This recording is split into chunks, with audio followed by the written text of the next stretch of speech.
UFC 319 is blowing back to the Windy City for the first time in 6 years. Check out the fight card and get in on all the action at DraftKings Sportsbook, the official sports betting partner of UFC. And if you're new to DraftKings, check this out. New customers who bet $5 will get $200 in bonus bets instantly.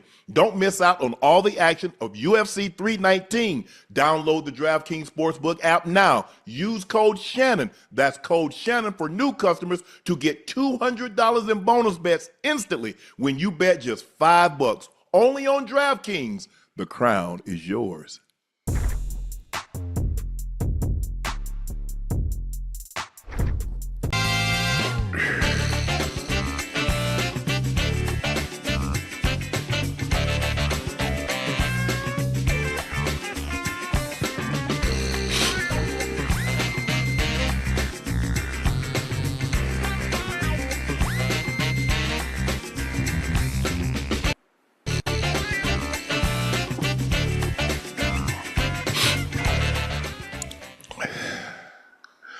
Hello, man, I'm gonna need some water, Joy. Hello, ladies and gentlemen, and thank you for joining us for another episode of Nightcap. Y'all know me, I'm your favorite uncle, Shannon Sharpe, my partner and co-host, Liberty City's own, Bengals Ring of Fame honoree, Madden ratings adjuster, Pro Bowler, All-Pro. He's Chad Ochocinco Johnson, and the third member of the Big Three, University of Arkansas alum, Little Rock, Arkansas native. Here he is, ladies and gentlemen, ISO Joe Johnson. Joe, thanks for having me.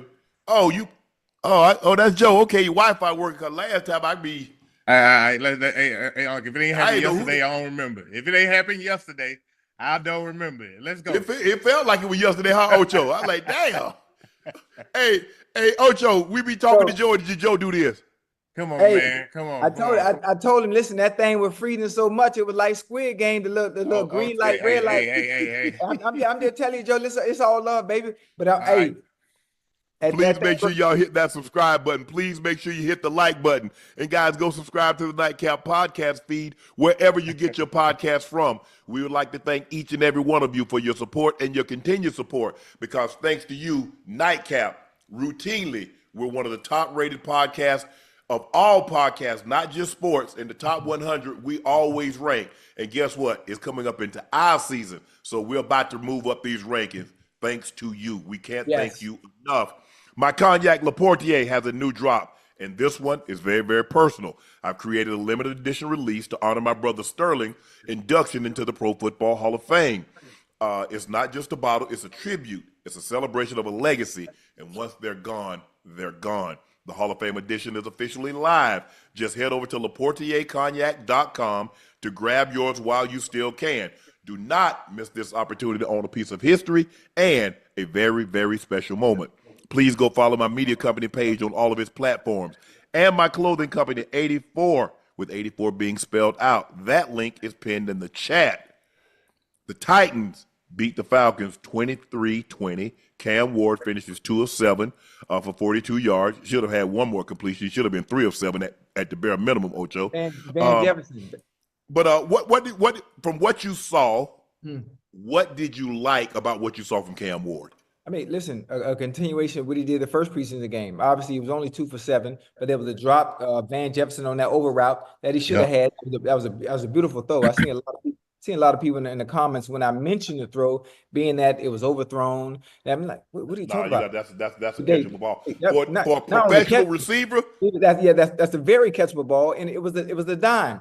Outside of that, a few drops. He had a few drops. But other than that, it was good. It was good.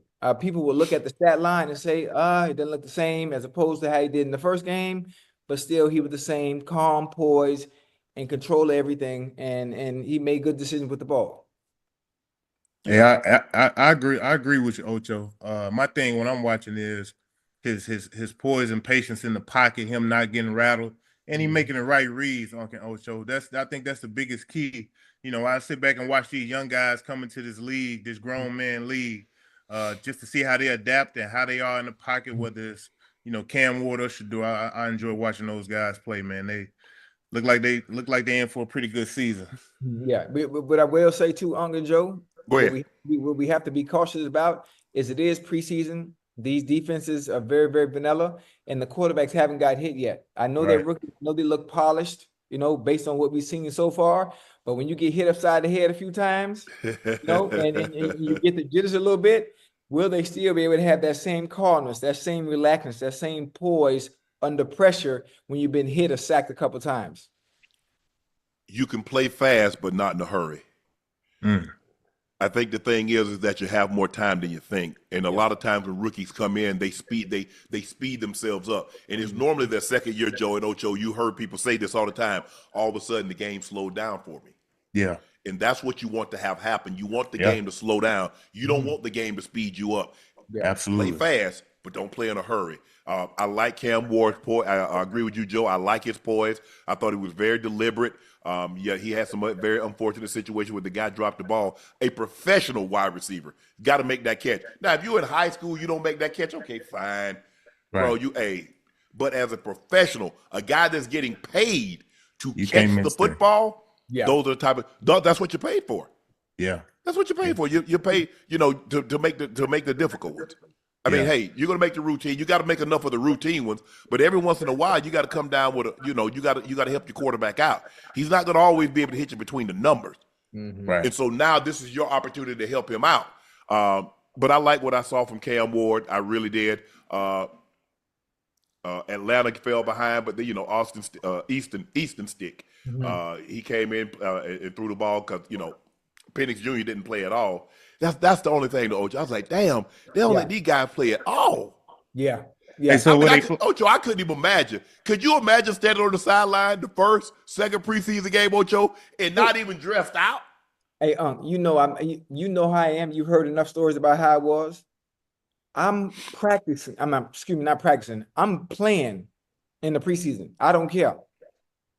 I do not care. Joe, I had my coach every preseason game. I forced Coach Lewis to call timeouts in the preseason, Joe, just to get me out the game. Man, I need these reps. I need to get acclimated to game speed. Game speed. I don't care if we can practice 100 times, Joe. We can practice 100 times. With them lights, it's different. And I wanted my body to get accustomed to that as fast as possible before week 1 came along. Because you know why, Ocho? Go ahead, Joe. Go ahead. I think a lot of the guys, especially the top guys who don't really play a lot in the preseason, Uncle Ocho, is it because they take all the reps and snaps in practice and they don't want to overload them into the game? We don't. We normally break it down, Joe. We normally have 50 to 60 plays, practices scripted. And of those 10 plays, so we go, I don't know how y'all did, Ocho, but we did 10 plays. Yeah. The starters would probably take 6 to 7 of those snaps. Now, maybe there's maybe a repeat, something didn't go well, and Mike would say, okay, I want to see that again with the starters. Right. But you're going to take at least 7. The starters are going to take at least, at bare minimum, 7 of those reps. And then the other 3 will get divided up, and okay, fine. Yeah. But so you're going to get the lion's share of the rep. The reason why it's different, Ocho, is because you got to realize, come game time, your pads are taped down. Now they feel tighter. Yeah. A lot of guys got all their pads in their pants. They're going to feel tighter. So I needed to get accustomed to that because in practice, ain't nobody taping no jerseys. Right. No. We taping our jerseys down. I mean, come game time, we take them things tight. Yeah. Tight. And look. Go ahead. And y'all know the fans, they ready to see it. I wanted to see Penix get out there a little bit and spin it, at least for a quarter, Uncle Ocho. But I know he got some high power weapons. He's talked a lot, in this past week about how high powered they are offensively and what he expects out of that Falcons core with that wide receiver core that he has. And I think a lot is going to determine on how quick he can pick up on things and how soon can he adapt to being like one of the top quarterbacks in this league. All I know is this. If I'm going big game hunting, the first time I fire my weapon, ain't going to want to see that big game. Ooh. I'm going to get some shots off her. Yeah. I know y'all don't hunt, so excuse me, but I'm just trying to give you an analogy. You understand what I'm saying. If I'm going big game hunting, the first time I fire that shot is not going to see when I'm looking at something. Yes, sir. I'm going to make sure this thing is capable of firing. Right. in case you have to make some adjustments. Exactly. Maybe my aim, maybe there's some adjustments that I need to make, but I'm not going into the game without having seen these guys do something. And OTAs and mini camps and training camp and joint practices, all that's fine and good. But that rhythm and timing. That ain't the game. Even joint practices are different than the actual game. Your mindset is different than the actual game. Absolutely. And so that's, and like I said, I think my last year, Mike said, hey, you're not going, but I want you to come in and get some work. So I came in, got my 15, 21 10s. He said, hey, just warm up. Hey, get you a good workout in. And that's it for the evening, because I want to take a look at these other guys and see what I got. I already know what I got with you, 84. Okay, cool. But Ocho, I had them play 3 games. Hell, I played the first game, the second game, the third game. So what the hell is he looking for in the fourth game that I haven't done in the first 3 that he needed to see in game 4? So I get that. But these guys, Ocho, they don't play game 1. They don't play game 2. I'm like, and some of them don't play at all. The preseason is a lot shorter nowadays, right? Yeah, it's only 3 games. It's only 3 games. And even in the NBA, it's a lot shorter. We should play at least 10 games. So I think it's a lot shorter, like 5 or 6 games now. Yeah. So yeah, man, these guys wait, man. That rhythm and timing, Ocho, you can't substitute that, bro.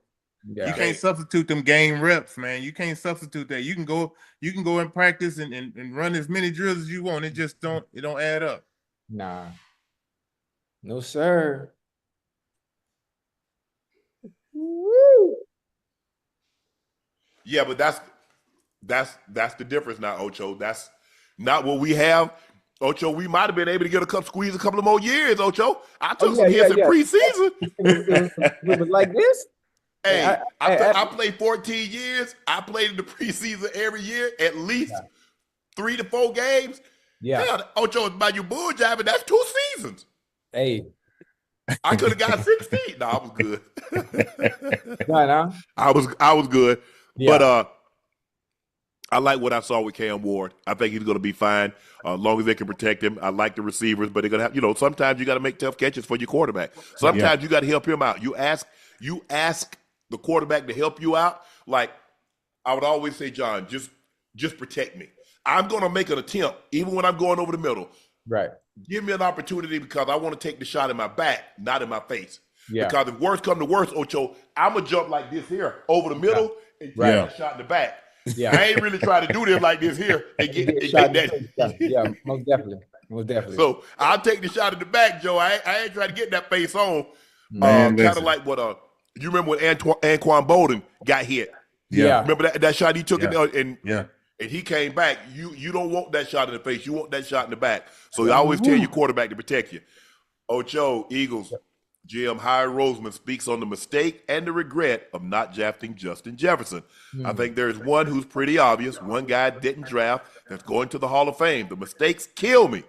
It made me think, why are we picking certain guys? But if we don't make that mistake like that, we probably don't play in 2 Super Bowls in the last 3 years. Don't overthink things. When you're staring at a good player, just take them.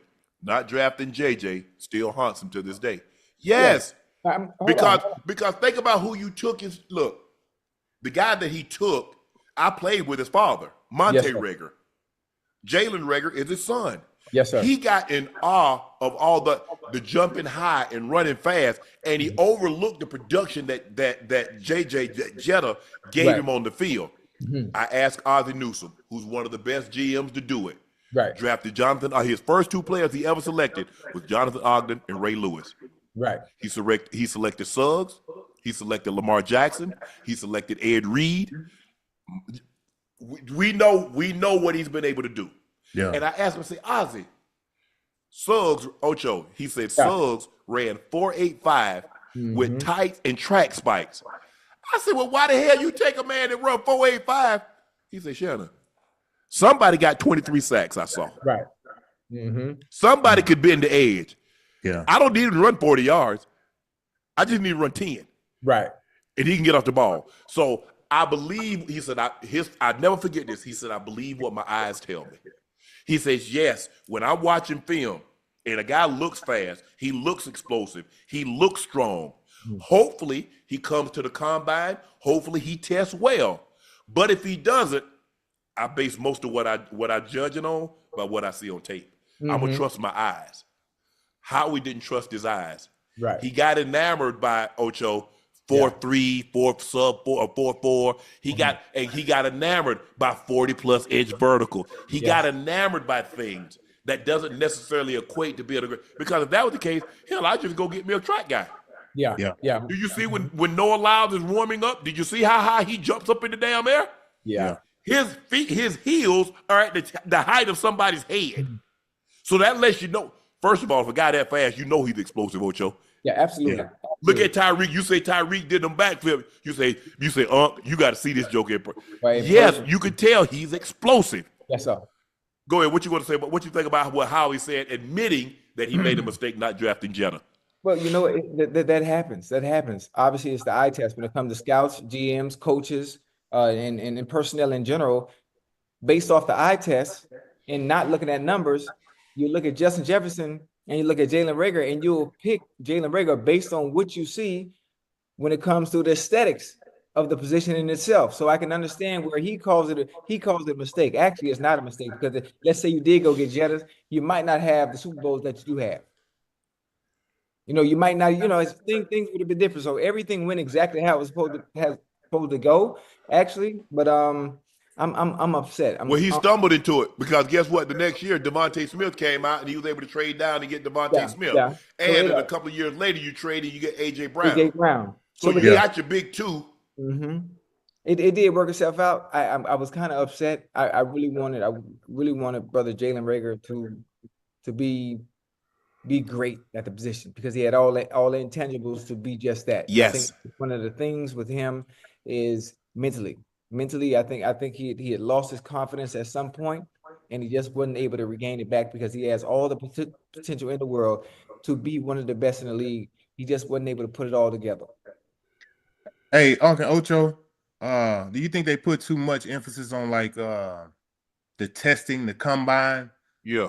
When it comes to football, meaning because there are some guys who will not test well when it comes to combine agility, quickness, right, vertical. But when you put them in between the lines, the lights come on. They just know how to play, bro.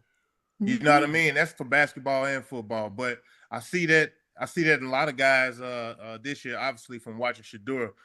You know, I know we talk about him a lot, but he looks like one of those type of guys. You know what I mean? Yeah. When you get him in between the lines, he just knows how to play, bro. You know what I mean? Yeah, hell no, he probably ain't gonna test well in no combine and no 40 or no vertical leap or none of that. You know what I mean? Yeah. I think somebody goes to the combine, they might not be. We just had Terran Armstead. Mm-hmm. He goes to the combine and run 4.6. Now people looking at him. Yeah. You get a guy goes there and they might not be hurdle. He might be a low. Go run 4.3. Yeah. Because I can teach you everything else. I can teach you to catch. I can teach you to back pedal. I can teach you to drop. I can't teach you how to run fast. Either you got that in you or you don't. But also it's a gift and a curse being able to run that goddamn fast and then believing you becoming a project coming to the NFL. Well, we can teach you all the intangibles, to become a great player, whatever position you do play. Sometimes it's hard. Sometimes it's too late because if you're already in the NFL and you've been able to get by without the technique all this time. Yeah. Well, if you got the technique at the next level, you're gonna get exposed anyway, no matter how goddamn fast you are. At that next level, everybody run 4.3 at the skill position, damn near. Everybody, even the people that run 4.5 or run 4.6 that play receiver or whatnot, they know how to manipulate all those that are fast to be able to get open and create separation. Right. So speed is just a add. It's like having a car, and you're throwing rims on there. And once you put okay, that's the speed in general. It's great to have, but you don't necessarily need it to be successful at what you do. Let me ask you a question. Know when to use it. Yeah. Have you ever heard anybody say size kill? Have you ever heard somebody say strength kills? What do they say kill, Ocho? Speed. Yeah. Speed. I can't teach you that. They say, well, he taught no. Mm-hmm. I can teach you technique to make you faster than what you are, but that's in you. Right. If you think somebody like got that, Usain Bolt was always fast. Yes, sir. It was always in him. Mm-hmm. He just found somebody to get it out of him. Yes, sir. So now, Ocho, you look at it, we look at guys, and they're like, man, what does everybody say? Ain't nobody saying I want to do 24 reps. Ain't nobody saying I want to do 40-inch vertical. Right. 40. Everybody say I want to run 4.3. I want to run 4.2 because that's what's going to grab the attention. Right. When Chris Johnson ran that 4.24. Yeah.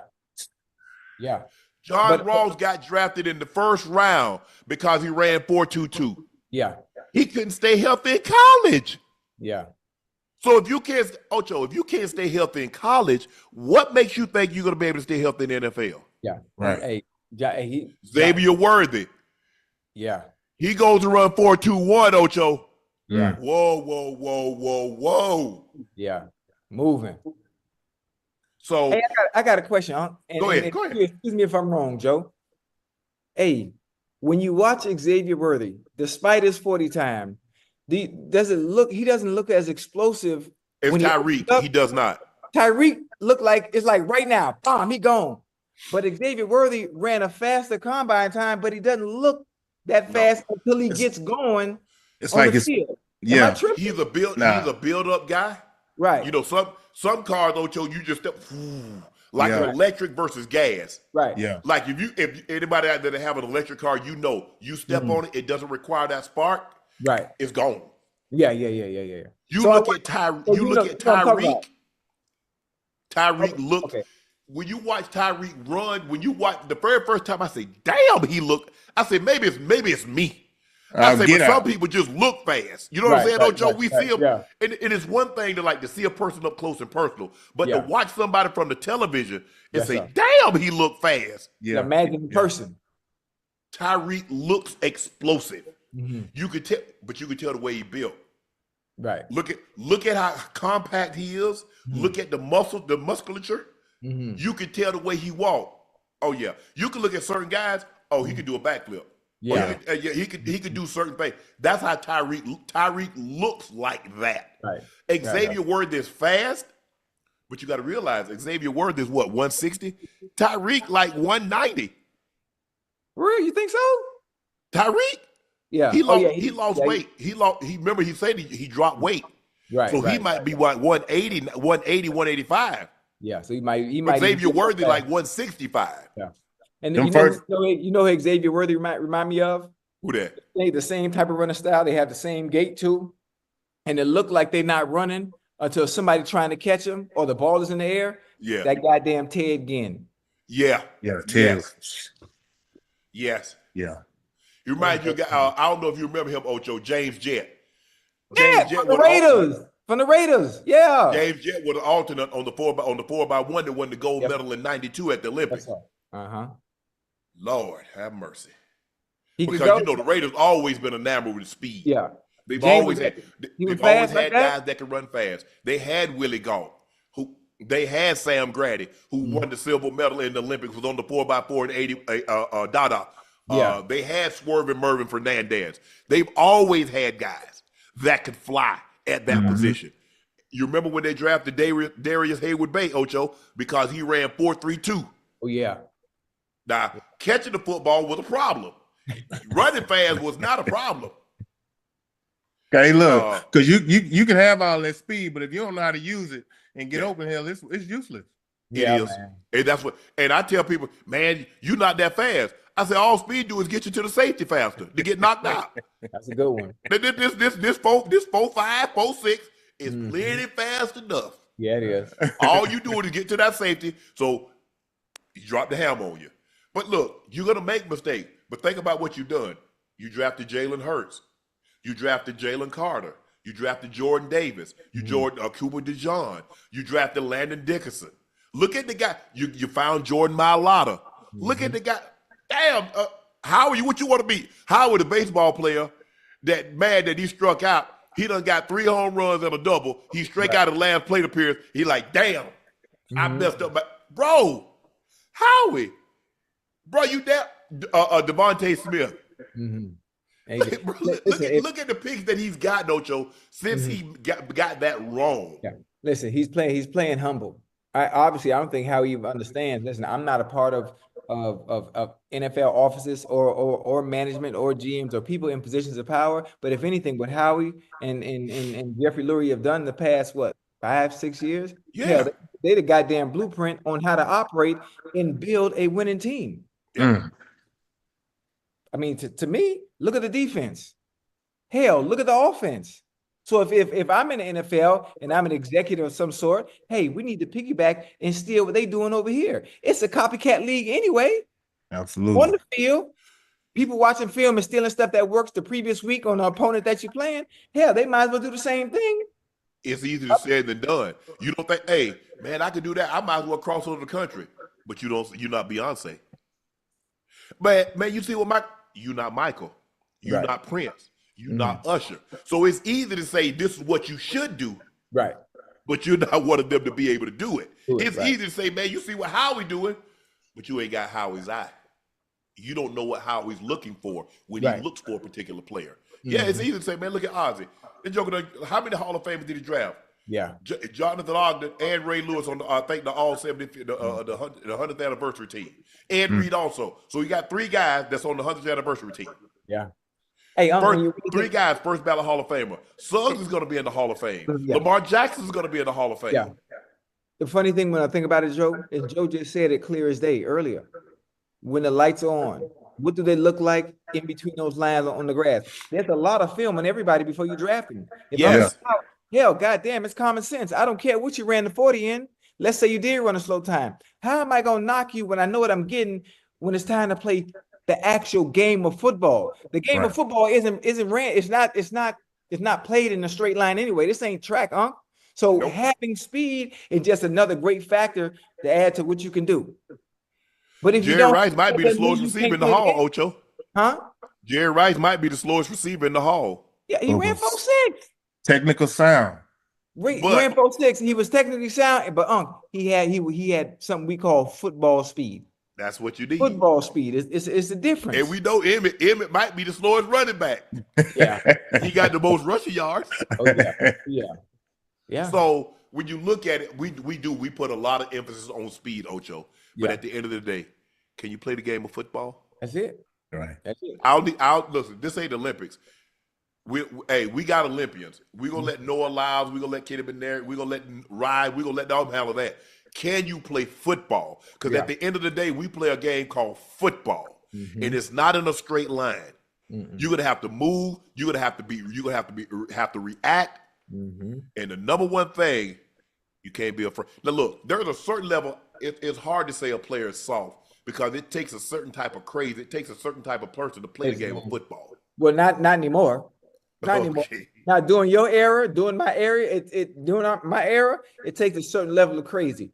The way the game is now, where it's favored and it's handicapped the defense, man, you got players out there catching with one hand, man. That's why you see all of them go across the middle. Hey, and taking selfies. You got guys in there talking like this. Hey, boy, they the bus. Joe back in them 2000s, boy. But in them early 2000s and before, going across that middle, alligator arms. Man, listen, if that man, I don't want no part of that. Ocho, the top 10 highest paid NFL players have a combined 0 Super Bowl wins. Number 1, Dak Prescott at $60 million. Yeah. We got 4 players tied at number 2. Josh Allen, Jordan Love, Joe Burrow, Trevor Lawrence at $55 million. We got Tua at $53.1 million. We got 2 tied at number 7 at $53 million. That's Jared Goff and Brock Purdy.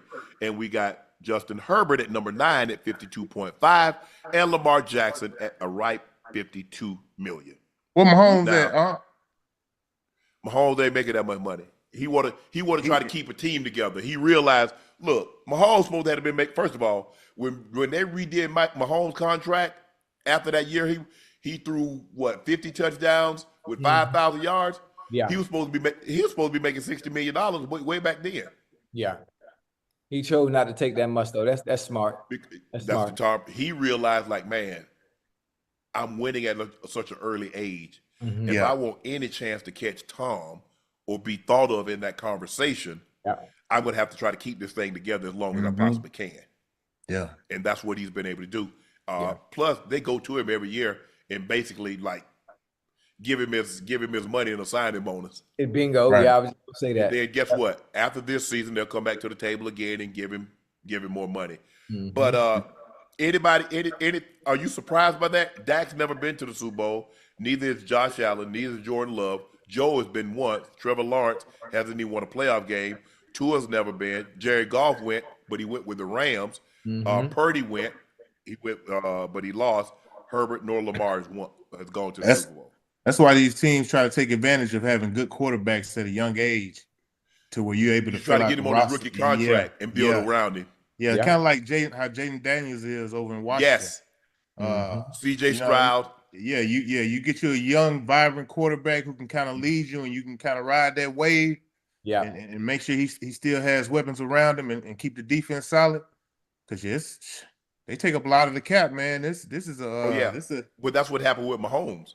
But see, what happened with Jordan Love is that he had to wait 2 years. He waited a couple of years, Ocho. And so now when he plays well, it's time to pay him. So you missed a couple of those years that you could have got, but you got to pay him. Mahomes, remember, Mahomes sat out his first year because they had Alex Smith. Okay, that's 1 year. Okay, the next year they goes to the AFC Championship game. He wins the MVP, 50 touchdowns, 5,000 yards. The next year they come back, they win the Super Bowl. Damn. Ching ching. He didn't hit him over the head like he could have. He's like, I need to keep Kelsey. I need to keep Chris Jones. I need to keep some of these guys in order for us to have a chance to repeat and get back. And so that's what he's been able to do. I don't begrudge these guys. Yeah, but also it's not my job. I'm not a capologist. You told me to play. I'm going to play. Shut up and play. Okay. Right. So don't ask me to come down here and help your eyes with the cap because you told me to shut up and play. So I'm going to play. Shut up and go back upstairs and figure it out. And the funny thing about everybody on that list, they give their team the best chance to win. They give their team the best chance to win despite them not having success or having the Super Bowls that they need. But without them, what would their team be? Without those quarterbacks and the team that they play for, whether it be Tua, who hasn't been there, whether it be Trevor, was Trevor Lawrence on there? Yes. Yeah, time for second at $55 million. Or Justin Herbert. What would their teams be without them? I know they command such a high pay price or whatever you want to call it, but they still give their teams the best chance to win, which is why they're paid what they are, even though they haven't won a Super Bowl, let alone some haven't even been to the playoffs yet. Everybody ain't gonna win no Super Bowl. It's hard. It's hard. Not. Look, and people get upset, Joe. If everybody won a championship, what's the fun in that? What's the value if everybody has it? There's a reason why there certain zip codes. There's certain things that everybody shouldn't have access to, or what's the point in it? Yeah. What's the point, Ocho, if everybody won a Super Bowl? Right. So what's the value in that? Joe, if everybody won an NBA championship, what's the value in that if everybody got a ring? Everybody's like, oh yeah, he's a great player. He's gonna win one. Absolutely. But that, I mean, it's majority of the teams going to a season, Ocho, thinking they really got a real chance of winning though. They don't. I said the majority. They say they do, Joe. I didn't say all. I said the majority. It's a few. Ocho, what you think? About 18, 6 to 8? Nah, maybe not even 6 to 8. That's too many. Maybe 6 teams. I'm talking about legitimately every single season, no matter what, come hell or high water, they actually have a chance to go to Super Bowl. Ravens, Kansas City, Chiefs, Bills, Packers now with their play. Did I mention Ravens? Eagles. Yep. Eagles. Yep. Bengals simply because of the offense. Now I'm not sure what that defense is going to do. They can get to the playoffs if you already know what they need to do. It got to be one more. Detroit. Okay, it might have been 8 because I got to throw the Rams in there as well. I mean, the question is, fourth quarter. Yeah. 6 minutes left in the ball game. Ooh. Your quarterback. Can you count on him? Now, because you said you named a bunch of teams. Yeah. But now come fourth quarter. Now 6 minutes are left in the ball game. Right. How much do you trust your quarterback? Right. Yeah. Now, to not lose you the game. Joe, that's now you got clutch situation. The last 5 minutes. Hello. Score within 5. Now, who can we count on? Yeah, it ain't but a few. It ain't but a few. Because at that point in time, Ocho, ain't nobody. Man, I make 60 million. I make 55 million. You ain't thinking about none of that. No. When you're on the other field, I can honestly say, I don't know how you guys, but I can honestly say, I ain't never thought about how much I was making when I was on the field. No. For what? Mm-mm. And as a matter of fact, if you thought like that, you probably wouldn't be making that kind of money because your focus is in the wrong place anyway. Thank you. Right. But I have thought about some other guys on the field making that kind of money. I'm like, how? How? I'm out here beat you like a drum. We need to switch salaries. Yeah. And but it's guys who think like that though. You know, they come out and like, dang, dude making this amount of money. Oh yeah, I got to come out and do a job on him. You know, just to show that I'm as equal or better than him. Right. Yeah. And the funny thing about it too, Unc, it also goes to say all the teams that are always in contention every year. You notice every last one of those teams have a quarterback. Oh yeah, without it, you ain't got no chance in that top 10. Not in today's game. You know, we had this conversation, Ocho, about a week or two ago, and you say you ain't got no chance. But y'all won the Super Bowl with Trent Dilfer. Yeah. They don't play by the same rules.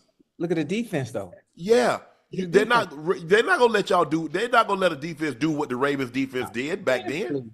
Absolutely. I'm talking about in today's game, the way you can't punish the receiver, you can't punish the quarterback. Nope.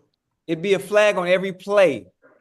Yeah. And you know what somebody had the nerve to do too today, What that? Talk about it's been a debate going on.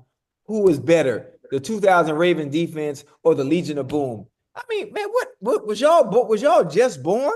And what are we talking about? Okay, I just want to know who's debating. That's what I answered. I answered there is no debate. Raven, what are we talking about? One of the best defenses of all time. Legion in history, in the 100-year history. Yes. Legion of Boom was good. They was nice now. They was nice. Yes.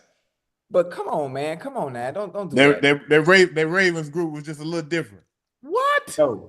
Joe, there was no weakness. There are very few defenses that you're going to face that has no weakness. On all 3 levels, there was no weakness. You couldn't run. You wasn't running the ball, and they didn't blitz, so they're coming to get you with 4. Man, I guess that's the blueprint. Tell Joe how many. Tell Joe the stat line against the Giants, the Super Bowl. all the punt, interception, punt, interception, game over. Yeah. They had less than 200 yards of total offense. Damn. Oh, it wasn't even close, Joe. I know people at home didn't like it because it was like 3 plays punt, 4 plays punt, 5 plays pick. Yeah. Oh, they wouldn't. No, game a lot different now. Yes. That's a transcendent. That's a historically great defense. Yeah. When you go back and look at the numbers, just on the numbers, they didn't give up 190 points the entire season. That's crazy. Hey, Joe, you couldn't replicate if you was on the video game playing Madden. You couldn't replicate. You couldn't replicate that. The Giants. The Giants' first 5 possessions, punt. 6 possessions. 5 plays, punt. 1 play, punt. That's yards. That's yards. Let me take that back. Okay, 3 plays, punt. 3 plays, punt. 5 plays, punt. 3 plays, punt. 3 plays, punt. 3 plays, punt. 2 plays, pick. 9 plays, punt. 3 plays, interception. 5 plays, interception. 3 plays, punt. 1 play, interception. Then they ran the kickback. Then they went 3 plays for no yards, punt. 3 plays minus 4 yards, punt. 0 plays. They fumble. They put, and then they enter the game. Hey, them boy was stingy, wasn't it? Huh? So they 3, 6. Oh yeah, they was. It was. I was like, damn. Hold on, you was on this team, right? Yes, that was my first year there. Yes. So what was practice? What was practice like? What was practice like? What you mean? What was practice like? Yeah, that's what it looked like. What it looked like with them? That's what it looked like. Unless somebody blew an assignment and I was able to sneak down the middle or something, there wasn't no scoring going on, man. Hell no. Hell to the dog. Hey, if you told somebody that didn't know football, they wouldn't even believe you. That was a real game. Hey, well, Unc, you got me in tears, boy, when they got their stat line. Hell no. They punted 11 times. They threw 4 picks and had a fumble. Hold on. I know them boys used to be talking so much trash, probably doing games and practice. Yes. Yeah. I was like, they gave up 10 points a game. Hey, hold up. Hey, Unc and Joe, you're probably give me an analogy. Give me this in basketball terms. I understand in football terms. Give it to me in basketball terms. Something relevant or equal to that domination in that game. Man, I would have to give it. I don't know what I'm thinking, but I would have to give it to the Detroit Pistons when they played the Lakers, the Kobe and Shaq Lakers. What was that? That was 04? 04. 04? Uh-huh. I did not see Detroit competing, man. Detroit handled them boys. Ocho, you hear me? Wait, they swept them? Nah, they ain't sweep. Gentlemen They ain't sweep. sweep them. But did they win one game? They did. Remember, Kobe hit that 3 to send it to overtime, and they ended up winning in overtime. They lost game 1, they won game 2, and Kobe hit the 3 to send it to overtime. And the Lakers had home court advantage, Ocho, man. Them They boys, did. hey, that was a tough team, man. With Ben Wallace anchoring their defense in the middle. Yeah. They had she crazy ass too. Tayshaun Prince, Rip Hamilton, Chauncey Billups. Like they played defensively. They had individuals who can move their feet and play. Like Tayshaun was he was what you would call a defensive stopper. Ben Wallace is what you would call a defensive stopper. But collectively as a team, right, man, they was on a string, bro. They was in sync. Like, you know, they understood their assignment. You know what I mean? Like, right. You weren't gonna get no easy buckets against them dudes, man. None. Man. 188 points in 20 games. That's what the Ravens gave up. Y'all just had to get some on the board, huh?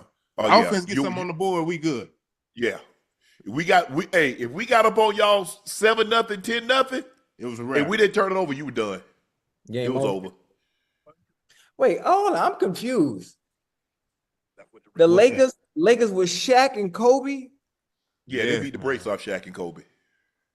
Ocho won nothing. But that's when like when Shaq and Kobe was at there, they was like they was ready to be done.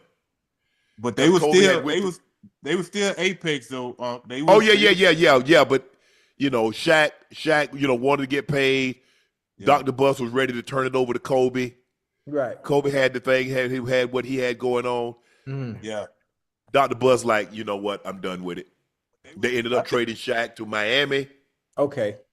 Oh, and right after they lost? Yep. And you know, Ocho, they had already won. I think they had won three prior to that. And Detroit, they won 99, 2000, 2001. The Spurs won 02. They lost in 03. Right. To that's what 04 season, right? Hey, hold on. So you telling me if Kobe and Shaq actually stuck together, they could have probably won more than 3? Yeah, probably, yes. Yeah. They've stayed on the same page, I think so. Yeah. You weren't stopping them too, man. But you got to understand. It was like, had they been like Kobe, had they been like Magic and Kareem, didn't really care who got the credit and who team it was. Right. Yes, Shaq probably, obviously, rest his soul, Kobe would tell you, they probably should have won like at least 5, maybe 6. God damn. Yeah, they were that good because it's the perfect situation. It's a guard and a big. But Kobe wasn't taking no back seat. That's the thing. See, Magic, because you got to understand, Magic came in as a 20-year-old. Kareem won the MVP that season. Mm-hmm. Magic was the #1 overall pick. Magic's Finals MVP. Cap, what you need, what you want. It was Pat Riley with the Magic later in his career and say, hey, he called Magic Buck, young Buck. He said, Buck, I need you to score more. You know what Magic asked him? You talked to Cap about that? You cleared that with Cap. Right. Yeah. Yeah, I talked to him. Okay. Say no more. Kobe was never going for that. Nah, this is what you gonna get right here. Kobe mindset was Kobe's an assassin. Yeah. Kobe is a cold-blooded killer, and ain't nothing. Hey, well, we just ain't gonna win then. Because I'm gonna do what I'm gonna do. I'm gonna get my 30. Yeah, I'm gonna get it. But that's what you have to have. That's what you have to have happen. Is that you have to have guys willing to sacrifice. Says, I don't care. I don't care who team it is. Whoever get the credit, they get the credit. Right. It's like the Patriots. You're probably never going to see that again, Ocho. Not 20 years. Oh, yeah. You got 20 years of dominance. You got 20 years, 9 Super Bowl appearances, 6 wins. Let that sink in. So basically, every other year, Ocho, they damn near in the Super Bowl. You're probably never going to see that again, Ocho. If just think about it. If there's no Archie and Olivia Manning, how many Super Bowls does Brady have? Super Bowl appearances. Peyton beat him 3 times in the AFC Championship game. Eli beat him twice in the Super Bowl. Yeah. That man might have 10, 12 rings. But that's crazy, bro. That's crazy. So, Ocho, Terry McLaurin has been around the team for meetings and off-field activities, but offensive coordinator Cliff Kingsbury said time on task together on the grass is really the only way to continue to build. And that makes it about time for on-field work to start. I don't know exactly how much you can get out of that. I think we're kind of at the point where you need to start getting those guys when they're available out there and gelling to see where we are as an offense. Now, you know, Terry McLaurin he and his representative has their number. I believe the Commanders have a number that they're probably willing to go to, Ocho. And they probably not going to Ohio? I don't believe they are. Damn. What's the number, though? Is it disrespectful? I mean, I saw some reports. They say 28-30. And he wants to be DK. He wants to be north of 33. 30. We could do 30. We could do 30. We could do 30. Hey, so okay, Ocho, what's this gonna do with the young boy with his top receiving weapon? What that's gonna do for him, man? We need him out there, and that's what Cliff is saying. We need to get gelling. All this what we can be, we need guys on the field. We don't even have him on the field, let alone not playing in the preseason. He's not even on the field. Yeah. In practice. No practicing at all, no nothing. Him and Mike in the same boat. Hell, Trey Hendrickson too. Yep. Yeah, I think don't like those that. are the unfortunates, man. Those are the unfortunates of professional sports. Obviously, football, because it's so glaring. You know what I mean? Like you know, Daniels is definitely gonna need him. Oh yeah, need him out there to be successful. Yeah. So I don't know, man. I don't know what these owners be thinking about, man. I was thinking that this stuff would get disputed or get settled, before the season started. But we down to what, one more game? That's it. Hold on, Joe. They do y'all like this too? What's that? In the NBA, when it's time to get paid, they like, oh nah, we don't want to. Nah, they don't do that. They don't do that to their. Nah, it happens, but it don't happen the way football. Like it don't necessarily lingers over to camp. When camp starts, you already pretty much settled into what you got going. Now you could be on your last year of your deal and want a new contract, and you may not get it, but you ain't gonna be holding out. Right. Okay. No. Oh, they won't do that to you. Nah, them Ocho, the top players getting the max contract. Yeah. No matter what. I mean, it ain't what are we doing with Shea? We're gonna give him the max. Jokic like, nah, I ain't ready to sign. I'll sign next year. I'm gonna see what y'all gonna do. Right. You see Luka. Luka says, you know what? I'll do 3 years. In 28, I'll be able to be the first $80 million a year player. Ooh. So I mean, and you see guys getting 5 years, 125, guys getting 5 years, 150. That's like standard. That's like standard rate now. Ocho, Yes. 120, 125. Austin Reeves turned down like 15 to 20 million a year. He's like, I want 30. Yeah, because he know he's gonna be able to get it. I want to know what we doing over here for the Hawks. I see Trey ain't got no new contract. He going into this season on his final year of his deal. Who, Trey? Yeah, Trey Young. I'm surprised by that too. I don't know what they doing, Ocho. I'm sitting back like everybody else. I'm waiting to see it. Because I mean, what's a max deal for him? A max deal for him got to be similar to what Luka. Yeah, him and Luka was in the same draft class. They actually got traded for one another. Yeah, but let me ask you this: has he been an All NBA selection? He should have been. He should have been the All-Star game too. You go look at Trey Young's stats. You can go past 3 years, 4 or 5 years. I'm saying from a point guard standpoint, Ocho, he makes the guys around him better. He's led the league in assists. That goes unnoticed. I don't know why, but it goes unnoticed so much. I mean, he does so much for this team. It don't make no sense to me. It's like if you end up losing Trey, I mean, I don't know what you plan on doing. I don't know who y'all gonna get come in there. That's what I'm saying. Like the star power that he has here and that he brings, and I just look forward to the Hawks being. I look forward to the Hawks being a top 5 team this year. Ocho in the Eastern Conference. Top 5. Yeah. Damn. Well, hold on. Wait. Who they signed? I missed. Yeah, I'm top 5. Who? Top 5? What? We got they got Porzingis. They went and got the kid from Minnesota, Alexandra. Nickeil Alexander-Walker. Yeah, and then you hope to grow them, and then we had Jalen Johnson back, who was injured pretty much all of last year, and you hope the growth and maturity of the young guys they catch on at a faster pace. You know what I mean? They got some great pieces, man. It's wide open in the East this year. Yeah, I'll agree with that. But I believe Detroit's going to be better. I believe Detroit will be better. Yeah, the Knicks are going to be there. The Celtics, I think they take a step back. Cleveland, I think Cleveland will be there. Yeah. Orlando. The Pacers go take a step back. No Halle, no Miles Turner. Yeah. I think they take a step back. So you could be right. You could be right, Joe. Hey man, I'm telling you, watch. Milwaukee. We're gonna be better than Miami. We got Miami this year, Ocho. Who? The Heat? What? The Heat? Yeah, we got y'all this year, bro. Man, listen, no disrespect to Atlanta, no disrespect to the Hawks and their players. Come on, Joe, don't do that. Them boys ain't talking about nothing, man. They ain't talking about nothing. What you mean? Sick up here. Nah, you said better than the Heat. I tell you. You talking about, hold on, you talking about Pat Riley Heat, Eric Spoelstra Heat?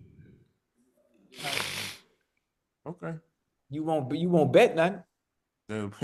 Make it light on yourself, brother. Hey, you already in the hole now. We need to. I owe you $100, Joe. I owe you $100. Like, come on. I'm just saying, man. If I had it put up somewhere, I could be drawing some interest on that little $100. You know what I mean? Matter of fact, I give that $100 to work on your Wi-Fi. I got you. Oh man. Okay. All right.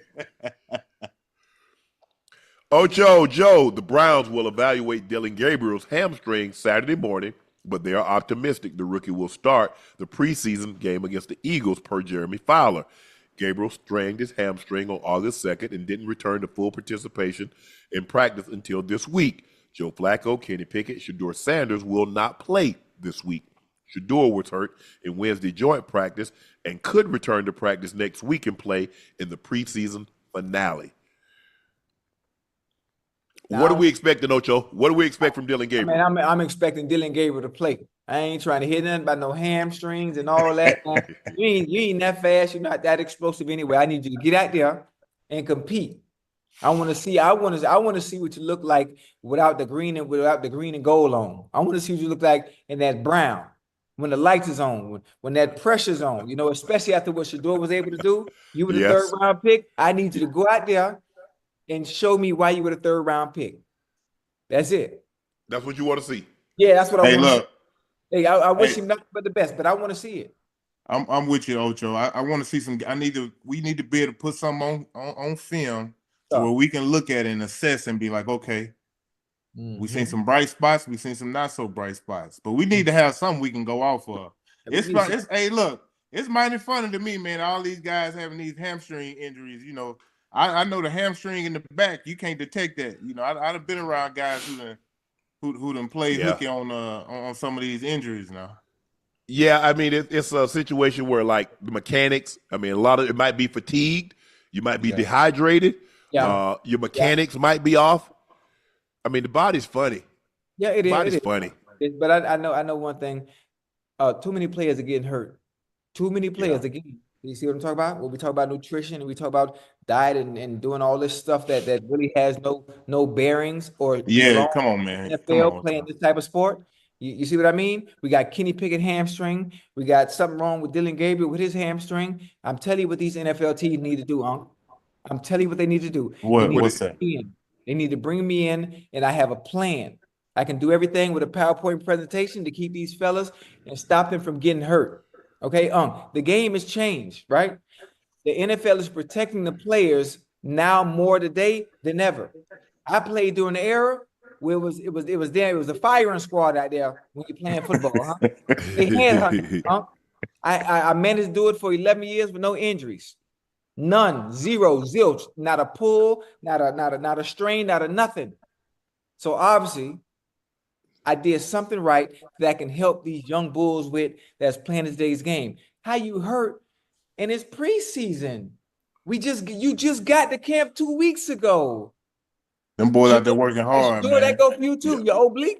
I don't know where the goddamn oblique at, Joe. Where your oblique at? That's in your turn muscle. Core. Hey, look, that's in your throwing motion. I can see how he kind of tweaked that. Can y'all you can't see that? Yes, that's a very common injury for a quarterback.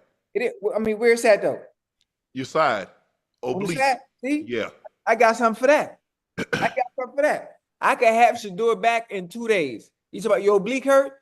Boy, get you some Vicks Vapor Rub, right? Get you some Vicks Vapor Rub. Rub it on the area where you hurt at, right? Get you some candle wax. Light a candle and let it melt a little bit. Take the wax, put the wax on the area. It's going to sizzle. It's going to hurt when it first hits you, though.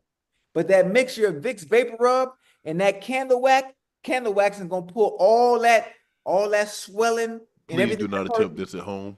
Hey, right up out of there. I'm telling you.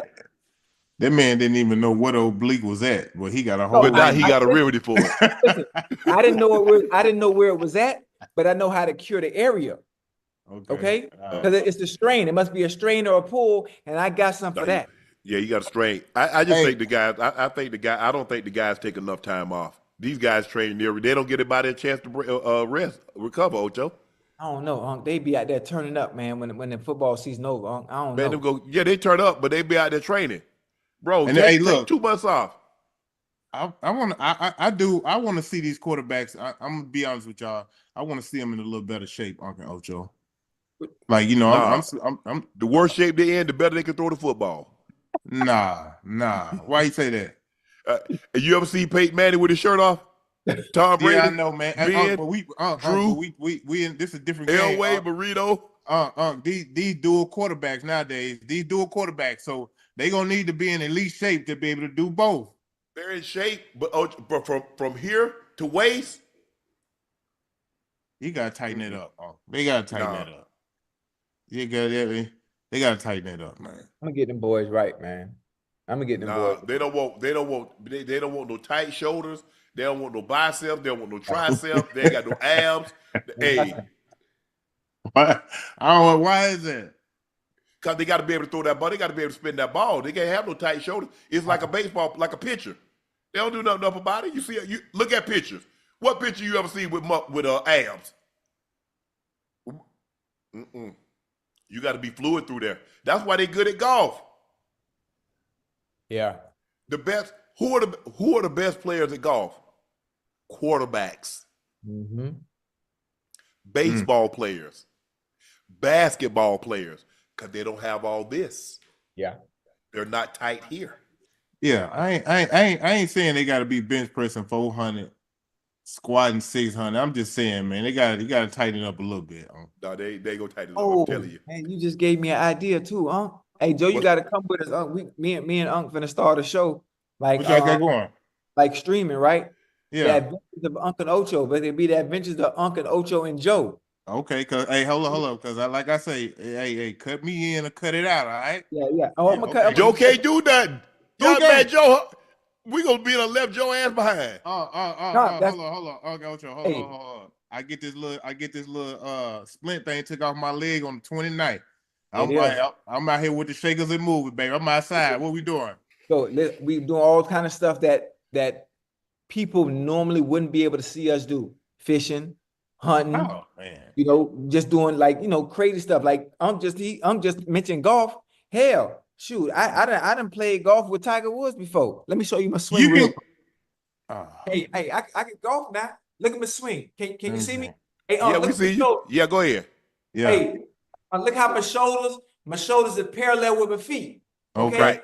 Yeah. This is how I hold my club. This is how I hold my club like that, right? Okay. See it? All right. Okay. Yeah. I just check my technique out now. All right. I'm looking. Oh no. Ooh, Yeah. no. You done broke the wrist at the top. Your wrist broke at the top. All right, just watch how it break. Watch my wrist. Nah, that ain't gonna get it. No. Yeah. Ocho, Nah. this bottom, it's gotta stay. It's gotta stay straight. Huh? That bottom. That inside forearm gotta stay straight, my brother. Look at your left arm. Wait, huh?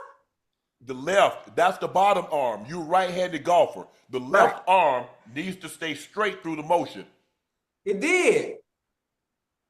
Hey, y'all let me know when y'all want to get on the golf course because Ocho's sweet. I know I got him for sure. Hey, Joe. I had in on one set and I played 18 holes, right? I eagled 4 times. Hold on, what? In one day. You eagled 4 times? Yeah, at Augusta.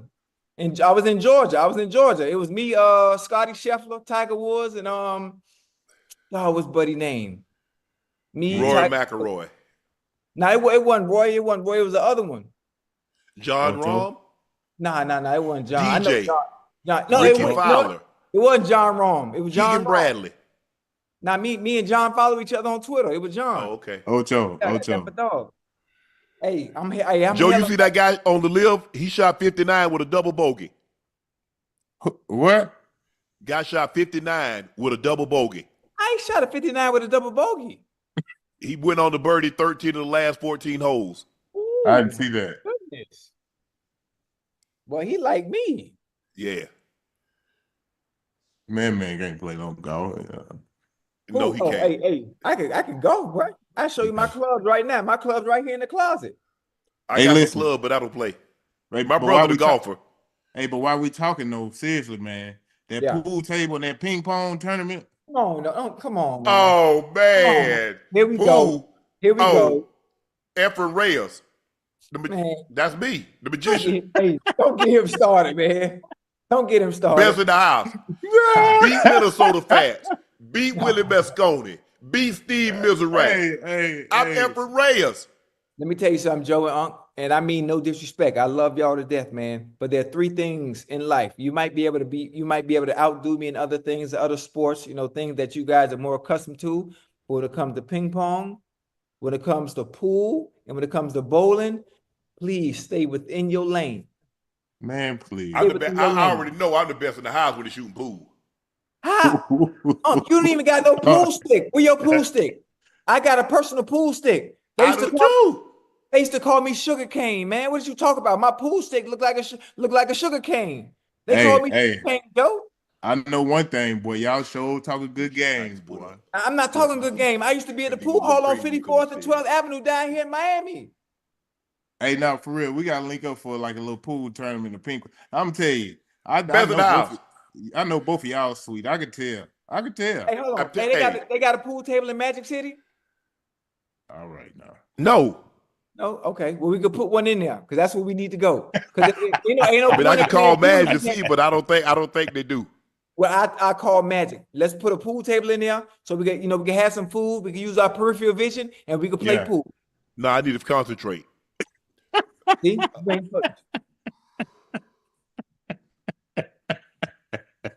What we playing, Joe? What we playing? We play 8 ball. We playing 9 ball. What we playing? Hey, we play 8 ball. Play 8 ball. Okay. Yeah. Hey, it don't matter. Because I like because I play 9 ball. I play 5 and 9 the money ball. That's what we do. Listen. Let me tell y'all something. $5 on the 5 and 10 on the 9. Hey, let me tell y'all something, boy. I'm not gonna play no silly games with y'all, okay? Ooh, boy, I'm gonna tell y'all up some cat raggedy. You do not, Joe. You too tall. You too tall. I know you can't. Well, that's my advantage. That's my advantage. There ain't no advantage. You got your own pool. Do you have your own pool stick? Yes, sir. Will you want me to show it to you? Yes. Mine right here. I told you what they called me growing up. They called me sugar cane because my pool stick like a sugar cane. This ain't, man. This is not what y'all do, man. What kind of stick you got? You got to break yours down, or it's just like one? I gotta break it down. I got what the one I break down. Yeah, mine come in 3. My stick come in 3. That's how I know. Hey, Chad, this gonna be sweet, Chad. Hey, yeah, we got. Ain't no sweet, but don't mess. Oh, infrared, don't play with me, Joe. Joe, stop playing with me. Hey, stop playing. How you want me to do it? How you want me to do it, Joe? Joe, how you want to do it, Joe? That's them $20 sticks from Dick's Sporting Goods, Joe. I got a pool table upstairs. Come on. That's $20 from Dick's, man. I beat you with a dog fennel. While you over there bumping your gums, I get a broomstick and beat your ass, Ocho. Why you over there bumping your gums? You got that cheap ass pool stick talk about you gonna beat us. Nah, man, he can't play, man. You got that cheap ass $20 Dick's Sporting Good pool stick, man. Come on, man, tighten up, man. I tell you what, I get a better one when you pay me my money. Ooh-wee. Look at Joe, the lost signal again. Look at Joe. Now, what? What happened? I see you.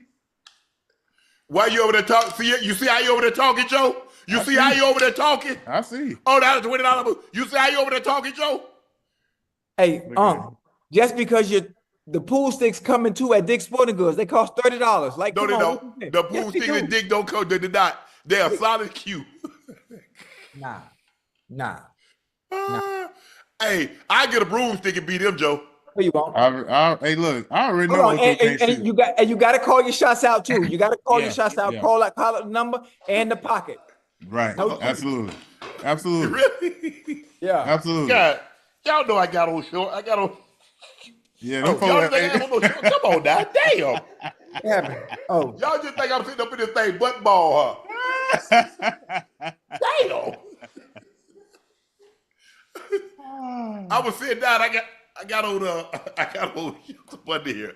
Hey, best in the house. Me and Alfred Reyes played 20 games. He beat me like 13-7.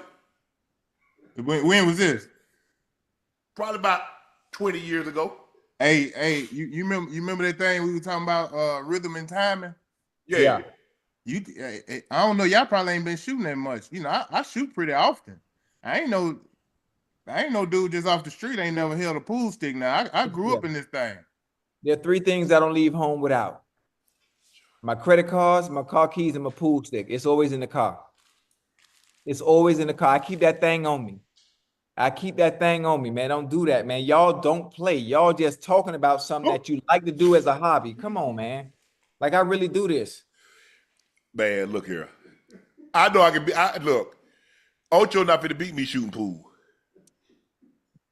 But I will. You not either, Joe.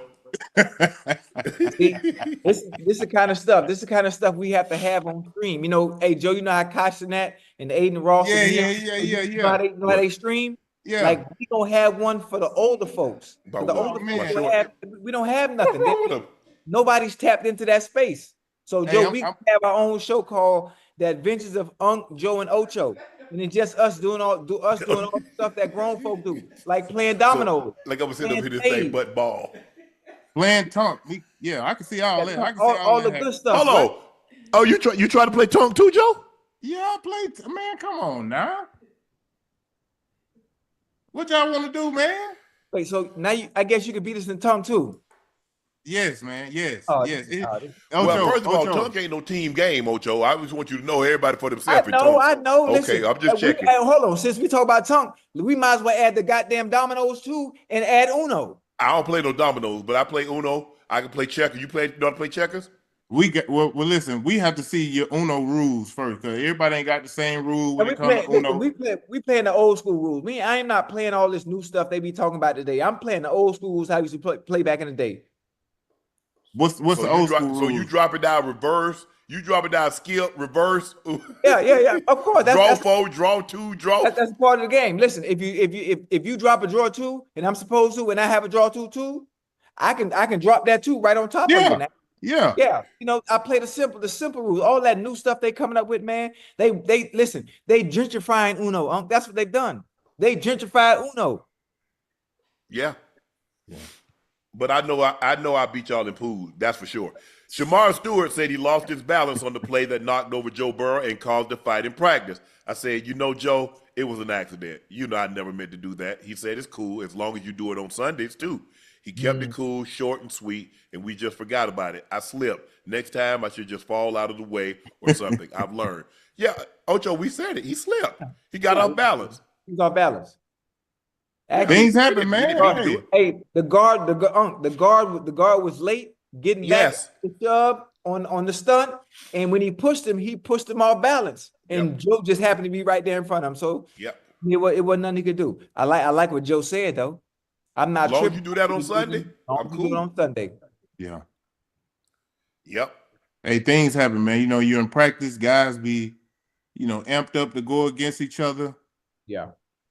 Some things it look like in football, it stays spiraling out of control. Y'all. Oh, you got to stay on the edge, Joe. Y'all can't wait to start a fight. Hey, Joe, it's a fight every joint practice, Joe. Every joint practice. It don't matter what you say, they gonna fight. Everyone. Joe, do you understand? Football on its premise is about moving a man against his will. Yeah. Mm-hmm. See, y'all try to go around somebody. That ain't what we trying to do. Right. This is my plot of land. I'm gonna drop anchor here. The hell you say you finna get up out of here? No, I ain't. Yeah. You say? No, football is real. Yeah. It's all about intimidation. Yeah. It's about. I'm not worried about you in the first and the second quarter. Because see, back then they would do that buzz by. They was worried about you in the fourth. Because they gonna buzz you in the first half, they gonna buzz you. They ain't gonna hit you, but you gonna know. Come fourth quarter, woo.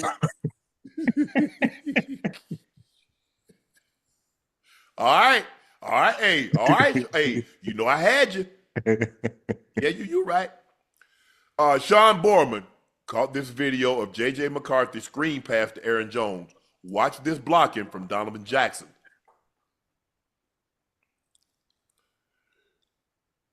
Can you see it? Yeah, I got it. I got it.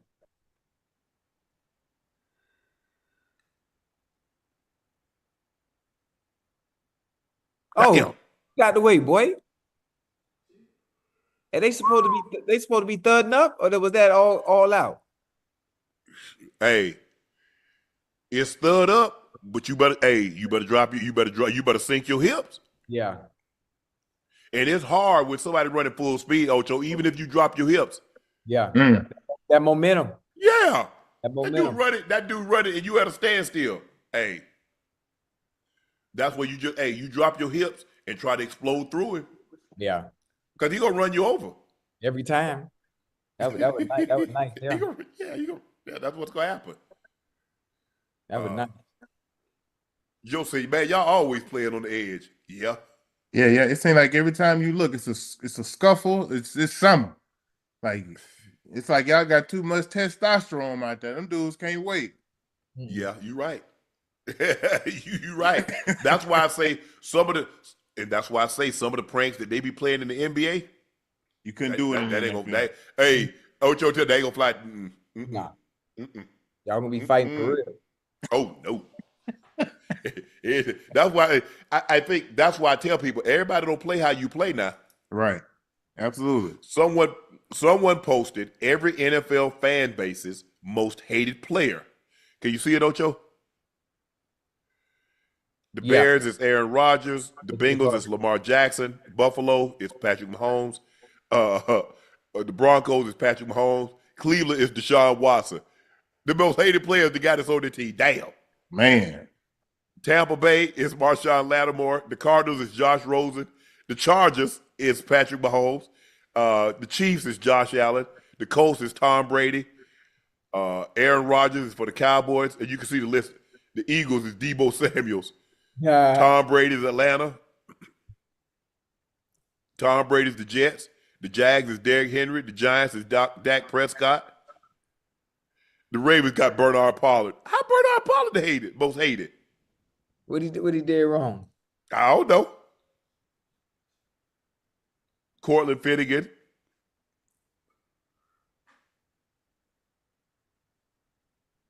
Most hated. Any surprises up there, Ocho? Nah, not at all. Obviously, some of the hated players are those that always beat your team all the time, and then some are players that didn't play well or things didn't pan out at said team. Yeah, this is the dope list, and it's understandable. I mean, if you watch the game of football, it's understandable why players are the most hated by specific teams. Yep. I like that. I wonder who came up with it because they spot on all the way through. I don't understand the Bernard Pollard one though. I don't either. I guess the Ravens just don't like him. Or he gave up a touchdown or something because they got Josh Rosen for the Cardinals. They got Deshaun Watson for the Browns. They got Deebo for the Eagles. But what Deebo did to the Eagles? Don't start me the line. And Josh Rosen, they expected him to pan out and things didn't work out. So I think Josh Rosen and Deshaun Watson is self-explanatory on why they're the most hated. I agree. Manchester United legend Wayne Rooney hits back at Tom Brady. I don't think he really understands football. Brady, who's part owner of Birmingham, criticized Rooney's work ethic as a manager. Ocho, was Tom wrong to publicly criticize Wayne Rooney? Ooh, no. I mean, no. I think he is wrong. Having a great understanding who Wayne Rooney is, what he's done in the past when he played at Man United, when he was with Cristiano Ronaldo and some of the greats that came through there. To have the success that he did at Man United, it takes a certain understanding of discipline and knowing what it takes to actually win. And I'm sure he's taking that same role that he has over in Birmingham as well. I think the way Tom views it when it comes to football and American football, there's a complete difference in the way they go about doing business and handling business when it comes to training and working. So, I mean, the comparison is really not the same. Right. Someone who's done it at the highest level for one of the biggest clubs, in Europe. So I kind of don't like Tom really not being there long enough to be able to make that kind of assessment.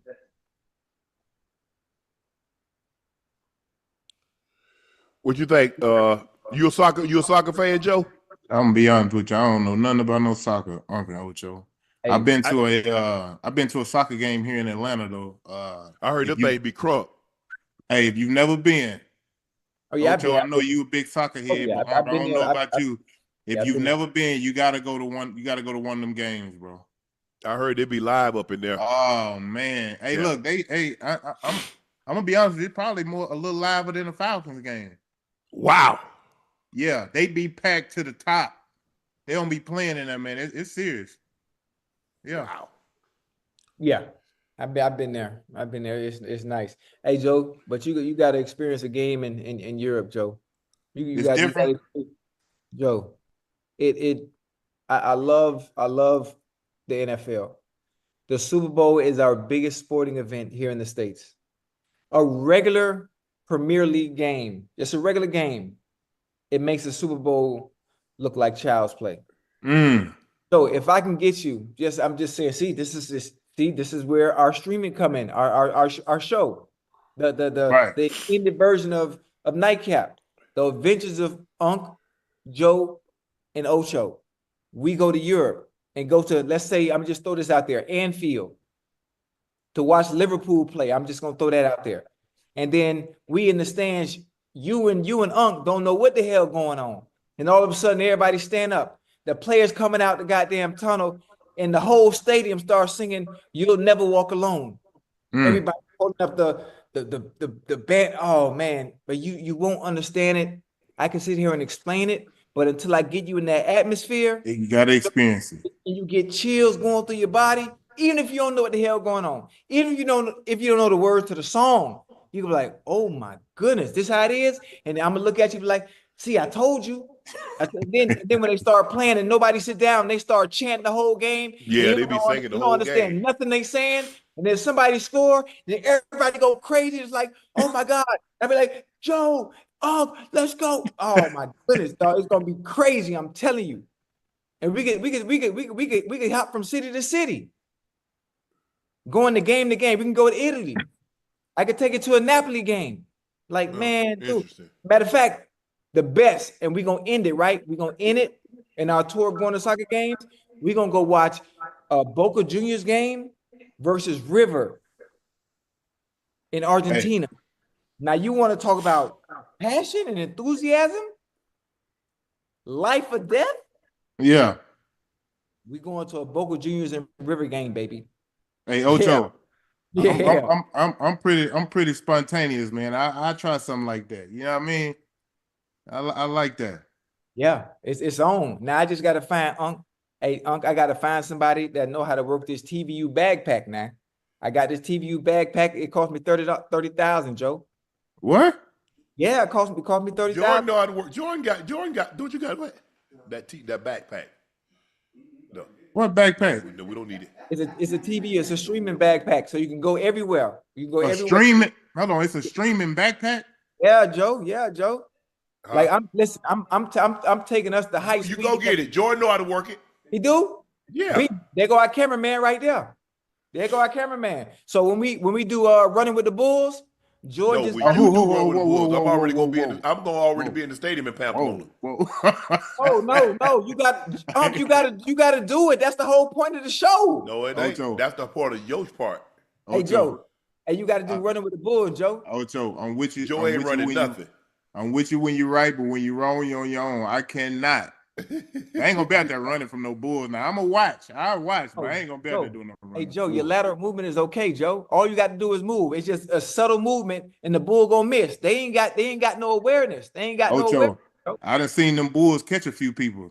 I done seen them catch a few people. Hey Joe, the people that the Bulls catch don't have no skill, no twitch, no nothing. Yeah, but when you out there with 100 other different people and y'all just end up bumping into each other, and anything can happen. No, you know how to box people out, man. Box a nigga, get a nigga up off of you, Joe.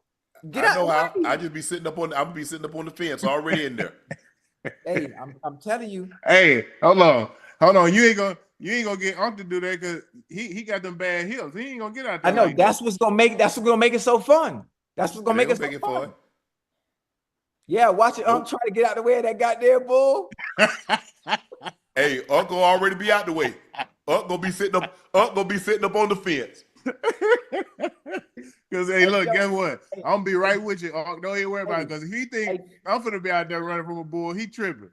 Hey, Joe. I told Unc my idea 2 weeks ago. And listen, Joe, everybody got a podcast. Everybody creates content.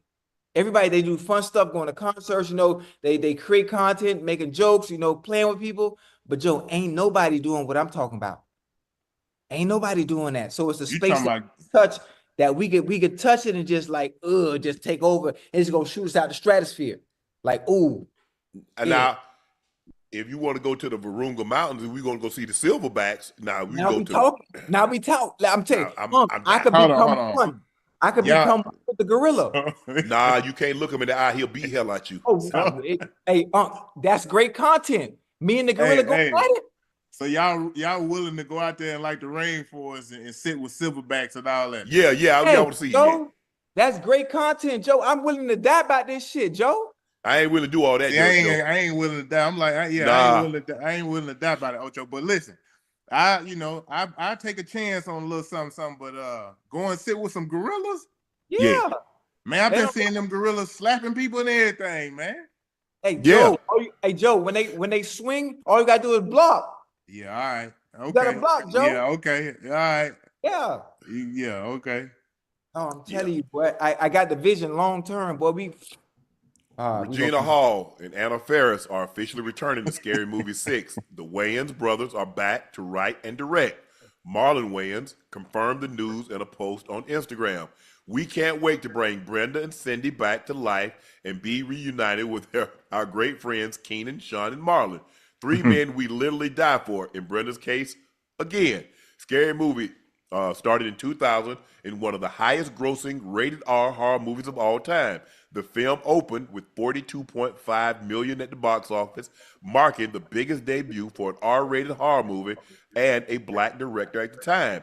Keenan Ivory Wayans wrote and directed the first two films, and Marlon Wayans and Sean Wayans wrote and starred in the first two films.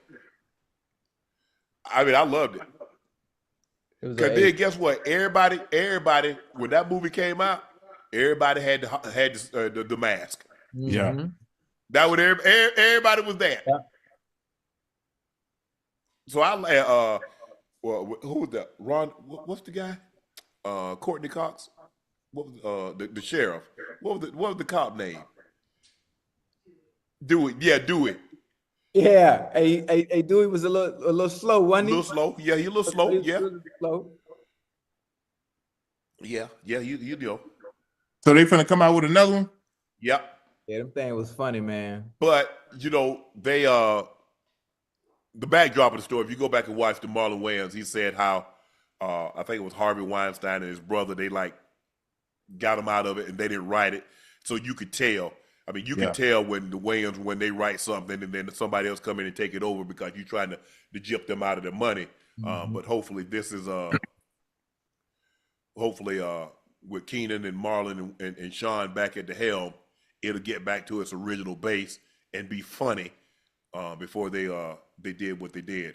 Rapper 42 Doug says street clothes is better than designer. We spent millions on designer just to just recently find out we look better in cheap streetwear clothes. Ocho, you agree? Who is we? Because I've been listen. Who is we? I've been wearing Target and preaching about cheap stuff for the past 30 years. But you do sprinkle some designer in there. You got LV, you got Balenciaga. I do that every so often. But you have it. Outside of that, I wear the same outfits over and over and over. I wear my Dickies. Outside of Dickies, I love the streetwear he talk about. Yeah. On Instagrams, it's called the GV Gallery. You know, the baggy clothes. Like that's it. Now Target, H&M, Zara, and Urban Outfitters. That's been my attire, Joe, the past 20 years. You know, the same thing constantly. Now every so often, Joe, I put that shit on now. You hear me, Joe?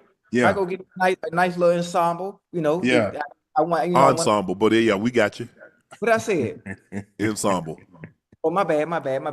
But hey, Joe, sometimes I get a little designer every blue moon, Yeah. Just remind them. Shoot, I put that. Hey, look, I'm a comfort person, man. I like comfort. I don't like to be dressed out. I want to be able to move. I like sweats, man. I want to be comfortable when I do something. Damn, Joe, you go to basketball practice? Yeah, that's kind of how I feel. And then, hey, look, unless we got something going on, or I'm doing something, I'm comfortable, man. Whether I ain't trying to put on too much. Halle Berry subtly claps back at former MLB player, former husband David Justin, saying, he was on All the Smoke podcast, and he said one of the reasons why he divorced Halle, she didn't cook, she didn't clean, and she didn't seem very motherly. So she took to her social media. Check out this photo response. Halle Berry, cooking, cleaning, and mothering. You hear me? Let me say this. Ocho, go ahead. If David wanted that type of woman, right, you probably shouldn't go get an actress that's starting to ascend to the height of her career. Yeah. Oh, she was want somebody to cook. If you want a traditional woman, the likelihood of Halle Berry, who's at the top, like in the mid-90s, so she's starting to ascend, to be that type. Now, there are women out there that cook, clean, that I don't know her motherly skill. I don't know if she can cook. I don't know anything about that. But I'm saying, if that's what he was looking for, he probably should have bypassed that stop and kept it moving. Yeah. Because, I mean, In today's, it's even getting harder to find that. So this was back in the 90s, Ocho. Right? Yeah. You know how I am, Joe. I tell you right now. If I'm dating you, you hear me?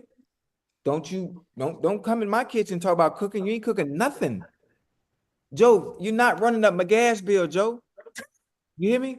Joe, you see, Come on. you see me, hey Joe, you see I keep wiping myself, right? Yeah. If I got my laptop and my computer lined up, plugged in, I'm using that's electricity. So I'm not gonna have my electricity working overtime right now while I'm on the show right now and have the AC running. Why would I put that strain on my bill? So you don't want your woman. So you don't want your woman in the kitchen cooking for you. You don't. Oh, my bad. Hell nah. No, I don't. Listen, Joe, it's not a prerequisite for me to have a woman that knows how to cook. If I want to date a goddamn chef, I would date a goddamn chef. Hold on, come on, Ocho. We gotta be. You go get us. We got the first GD the first time. We didn't need the second one.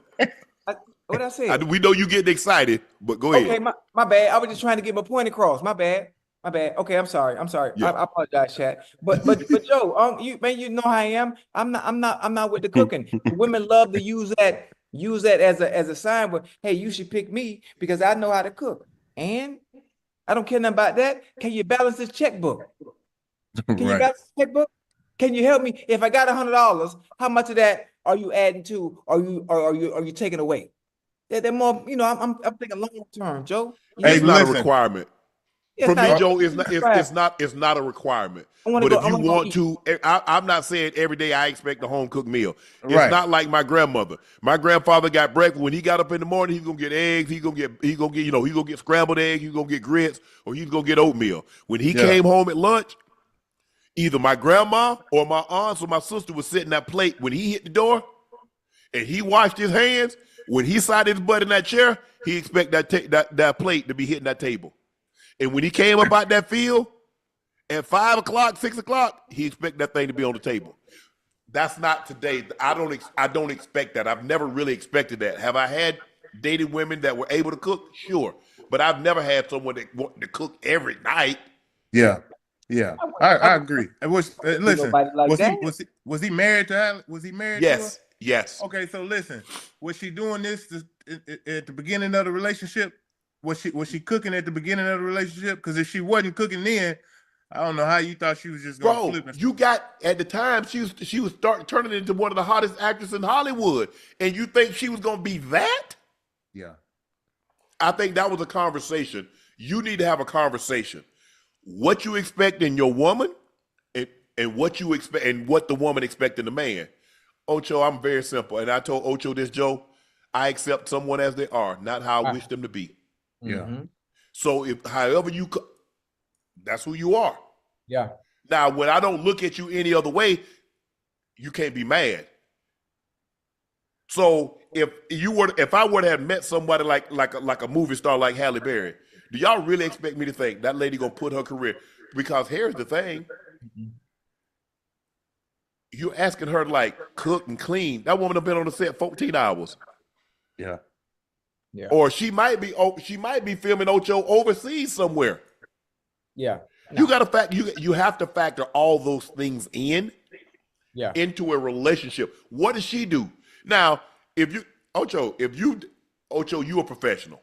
Yes, sir. Let's just say for the sake of argument, you dating a doctor or a lawyer. So you expect her to cook and clean? Hell no. No. A lot of times, if that's what you expect, she ain't gonna have no job. Her job is gonna be you. Yeah. Yeah. I don't know, Joe. I mean, I've always been this way. I know a lot of people like, oh, you talking crazy? Oh, you talking stupid? I've always been very simple. Always been very simple in all that I do and all that I actually require. Yes. I hate to bring up the past. The people from my past don't have to cook. It's not a requirement. I don't care anything about it. No. But if you want to cook, you like, well, Shannon, I want to do something for you. You're going to eat. If you're hungry, we're going to eat. Now, if there's a must and you just want to do it, then okay. Yes. But it's not necessary. Right. I ain't coming home like, whoo, Man, I sure wish I had some smothered fried pork chops. Man, Nah. I sure, you know what I'm saying, Ocho? Yeah. Man, whew. Man, boy, if I had me a good old plate of Yes, oxtails, I don't know. And hey, can I ask you a steak question? bones, mac and cheese, cornbread, made in the iron skillet. Yeah. Hey, Joe, I got a question for you, right? Yeah, Women always say they have a saying, I don't want the bare minimum. Women they love saying they don't want the bare minimum. But when it comes to us, you being able to cook, it's giving us that's just the bare minimum. yeah. Outside of that, what else is there for you to offer? I mean, yeah, like come on, it's the bare minimum. I think Ocho, and each relationship is different. At different stages. I mean, when I was in college, I needed something different. In the NFL in the beginning, I needed something different. In the middle, I needed something Yeah. different. The end, I needed something different. So at each stage, the question is, have you found that person that's willing to grow with you and change, evolve with you as you go through these processes? Absolutely. Excuse me, these steps along this process. That's the interesting part because Ocho and I was having the conversation. It's easier to grow apart than grow together. Yes, sir. So you got to work. Everybody that's ever had I've talked to that's in a relationship or been married for a substantial amount of time, they're like, man, Sharpe, it's hard. It's a You got to job. work you got to work to stay together. I'm talking about every day because that person that you married or you met 15 years ago, she's not that person. He's not that person. So you have to evolve along with them. Yeah. Because if you don't evolve, you become extinct. And you grow apart. Yep. You grow, and it's easy to grow apart. Now all of a sudden, Ocho, guess what? Yeah. You sleep in one bedroom, she's sleeping in the other. Yep. Ooh. Now all of a sudden, People do that for real? you watching TV in one room, you watching TV in the other. Oh. You know, y'all talking, she talking on the phone to her friends, her family. You talking on the phone to your sister, your brother, your family. Oh. And y'all in the same room.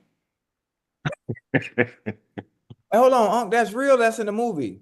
No, that's real. Ooh, woo. Hey, Joe. Joe, that happened to you, Joe? How you navigate through situations like that, Joe? Hey, man, Ocho, I ain't had no problems. I mean, I've had some, relationships that didn't go well, but for the most part, Take your time. But for the most part, it's been pretty smooth sailing over here, bro. Okay, I appreciate it. Yeah. Well, Yeah. so hey, shoot, so like me and my girl, right? She yeah. So and is it best like for her to relocate to Miami, huh? It's about that time.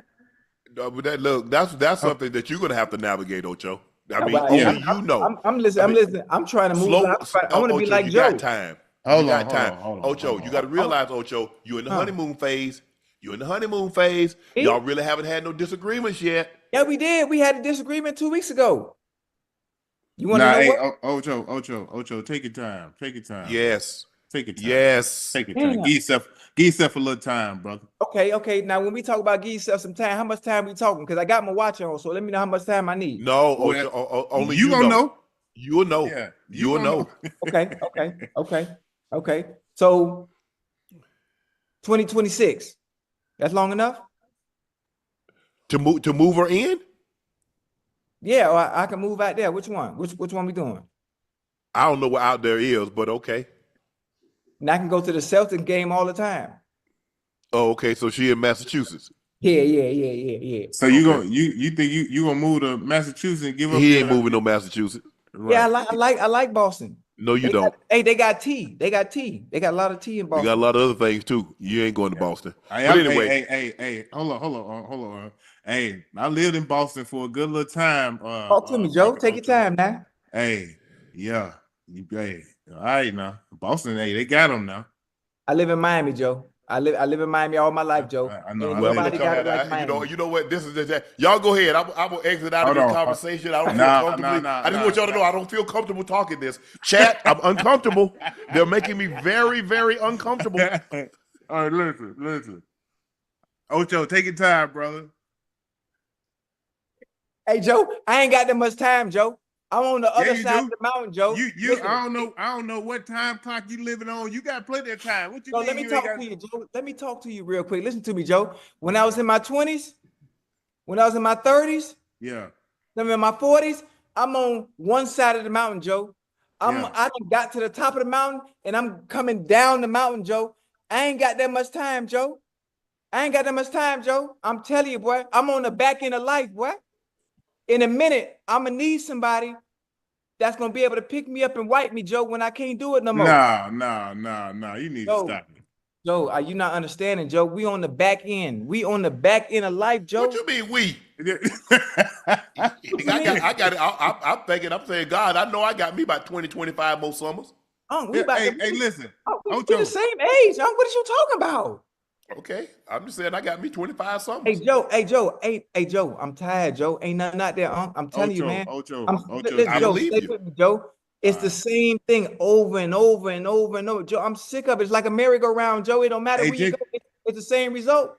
Hey, just keep living, Ocho. Just keep living, man. I'm living. I'm living. You can't rush that, man. You can't rush it. It'll come to you. It came to me. See, this is the problem. Y'all don't understand when God send you something, right? And you be blocking the blessings, the man put it right there in your face for you. And you overthink, you analyze too much, and boom, you fuck up, you miss out. Plenty of somethings. Huh? Let you tell it, he sent you plenty of somethings. Hey, but God is good. All the time.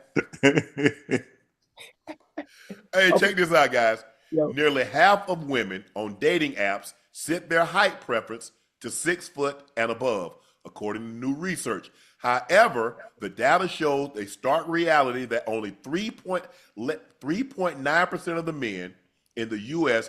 actually stand at 6'2" or taller, making the pool of matches meeting extremely limited. Sociologists say height filters on dating platforms can drastically reduce the match opportunities, often eliminating potential partners who may align in values, lifestyle, and compatibility. Their preference for taller partners has deep cultural roots tied to perception of protection, status, and attractiveness. Expert warns that while personal preferences are valid, narrowing dating parameters too much can lead to a misconnection and reinforce unrealistic standards in online dating culture. Now think about it, Ocho. Yeah. In the U.S., 3.9% of the men are 6'2" or taller. Okay, that's so that's less than 4%. Right. Now let's put another filter in there. He needs to make 100,000. Now let's put another filter in there. He needs to be highly educated. Now let me add another filter to you. He needs to be world travel. He likes to travel. Let me add you one more filter. Need to be a man of faith, or go to church, religious. Now I gave you 5 filters. You started out with a situation with 4% of the men. When you get down to it, Joe and Ocho, and you factor all that in, you're at 1%. 1%. Now you're talking about 1% or less. Yeah. Now, of that 1% or less, you got to hope he wants you. Hello. Yeah. Damn. I know what you're looking for. I know what you want. Right. But what you want, does it want you? Standards are high. My grandma used to say, boy, I sure could use me a good old mess of tomatoes or something, but it sure don't agree with me. That's a good one. I like that. So now, what you want, does it want you? Think about it. 6'2" or taller. Makes at least 6 figures. Educated. Travel.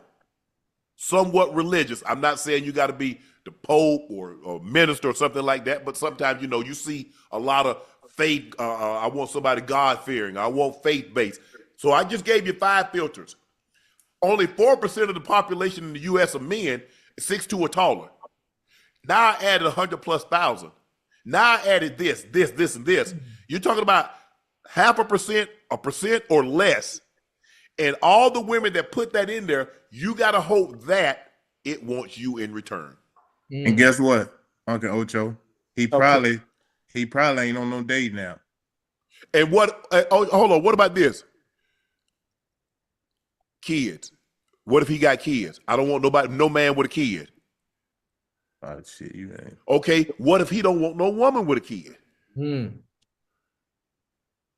So Hey. I see exactly what they're saying. You miss a lot of the opportunity. Well, I don't want that. I don't want. My grandma. I never forget this story.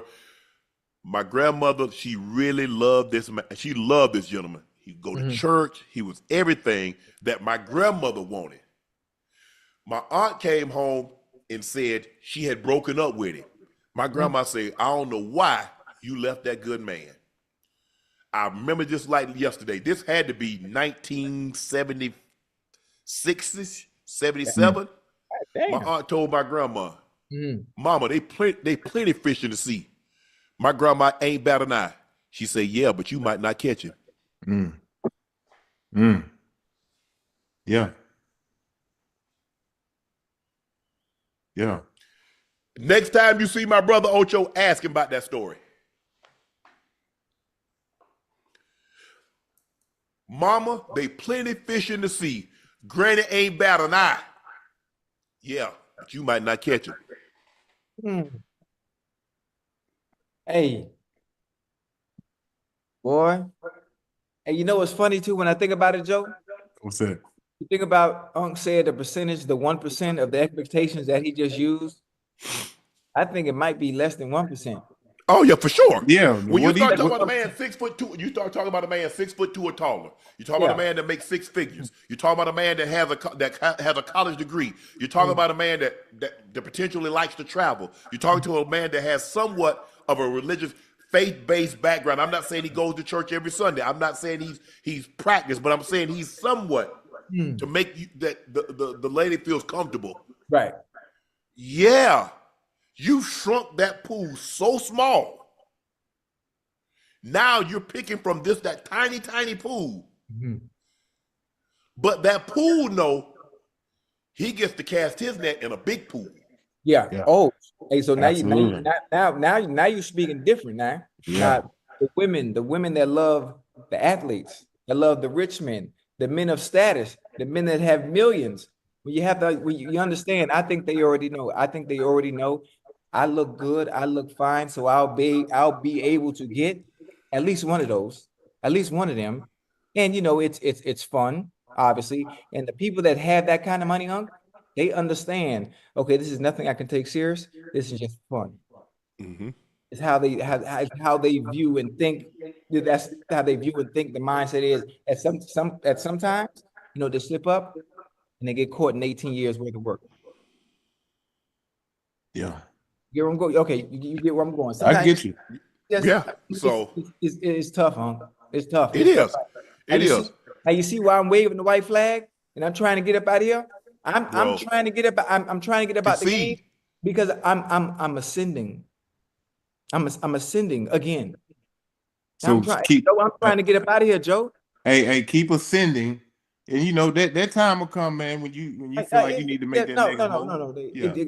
I talked to God yesterday. He said, yeah, young fella. What did we talk about not too long ago? But all the people that are married, notice what's going on for them and how life is, for some reason, the blessing just coming up out of nowhere. Yeah. Man, stop playing, Joe. I ain't got time to play, Joe. But you can't, Ocho, you can't force it though, Ocho. Can't force you to rush it. Hey, I ain't forcing nothing. Hey, listen, I put everything together like Legos. If it don't fit, I put it down. If it don't fit, I put it down. But it fit right now. The NCAA announced discipline for the Michigan Wolverines football program for a variety of infractions, most notably off-campus, in-person scouting schemes spearheaded by a former staffer.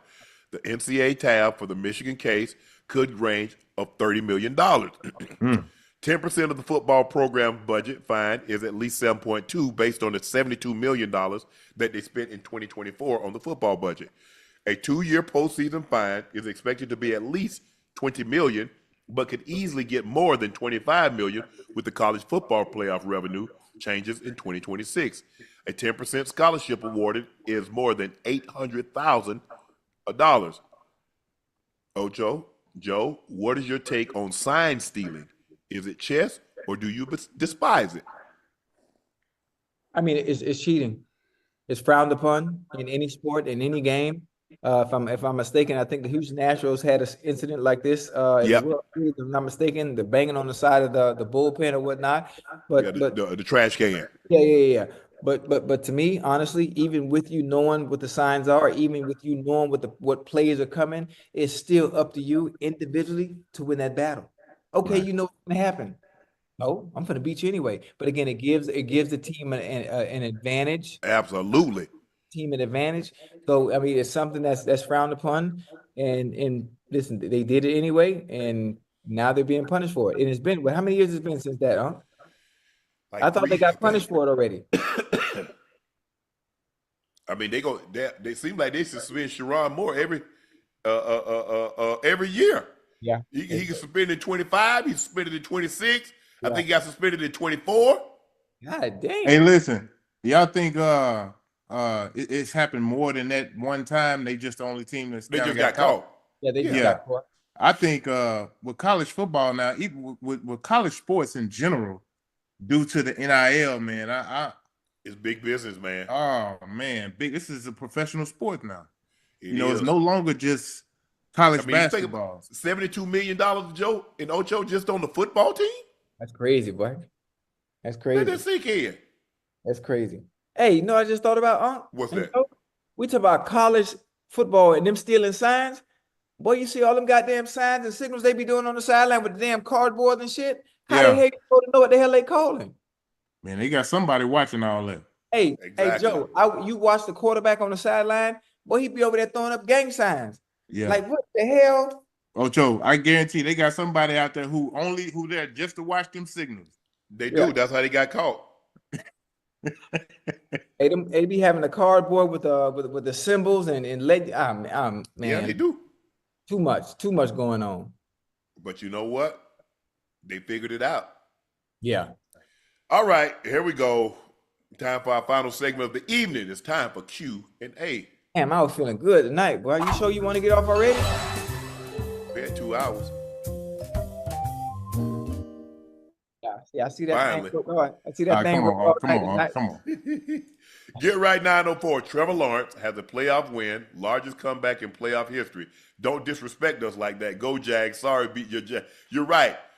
Y'all guys did. Y'all came back from 24-0? They came from 24-0 down to beat the Chargers. So my bad. I apologize. Trevor Lawrence does have a playoff win. It was against the Chargers. So sorry, didn't mean to disrespect you guys. And yes, you beat our Broncos in 96. Go Jags. Duval. King Govan said, I'm confused. Bengals' last playoff game was in 2022 season. They're contenders, Ocho? They have the same chance as my Bears on winning or making the Super Bowl. 0. Wow. He said same as the Bears? Wow.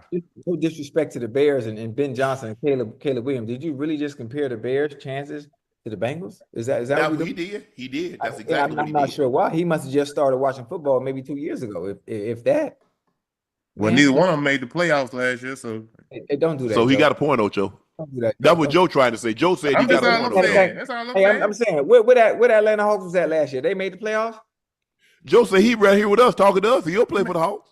Okay, I'm saying Joe said when I was there, they made the playoffs. I made sure of that. Talk to him, let him know something. Hello. Don't worry about it. Yeah. I know my team made the playoffs. Both of my teams made the playoffs last year, Ocho. Hold on, you gonna have to listen. That's what I want to know too. Who you really rooting for? You saying both of your teams? Like, what Did I not? Hold on. I want to. God damn it. Here Let me get that right there. you go. Why you got him started, Joe? You ain't got him started. So now he's going to get the helmet, Joe. Hey, he was in Baltimore for 24 hours. He was in Baltimore for 24 hours and won a Super Bowl.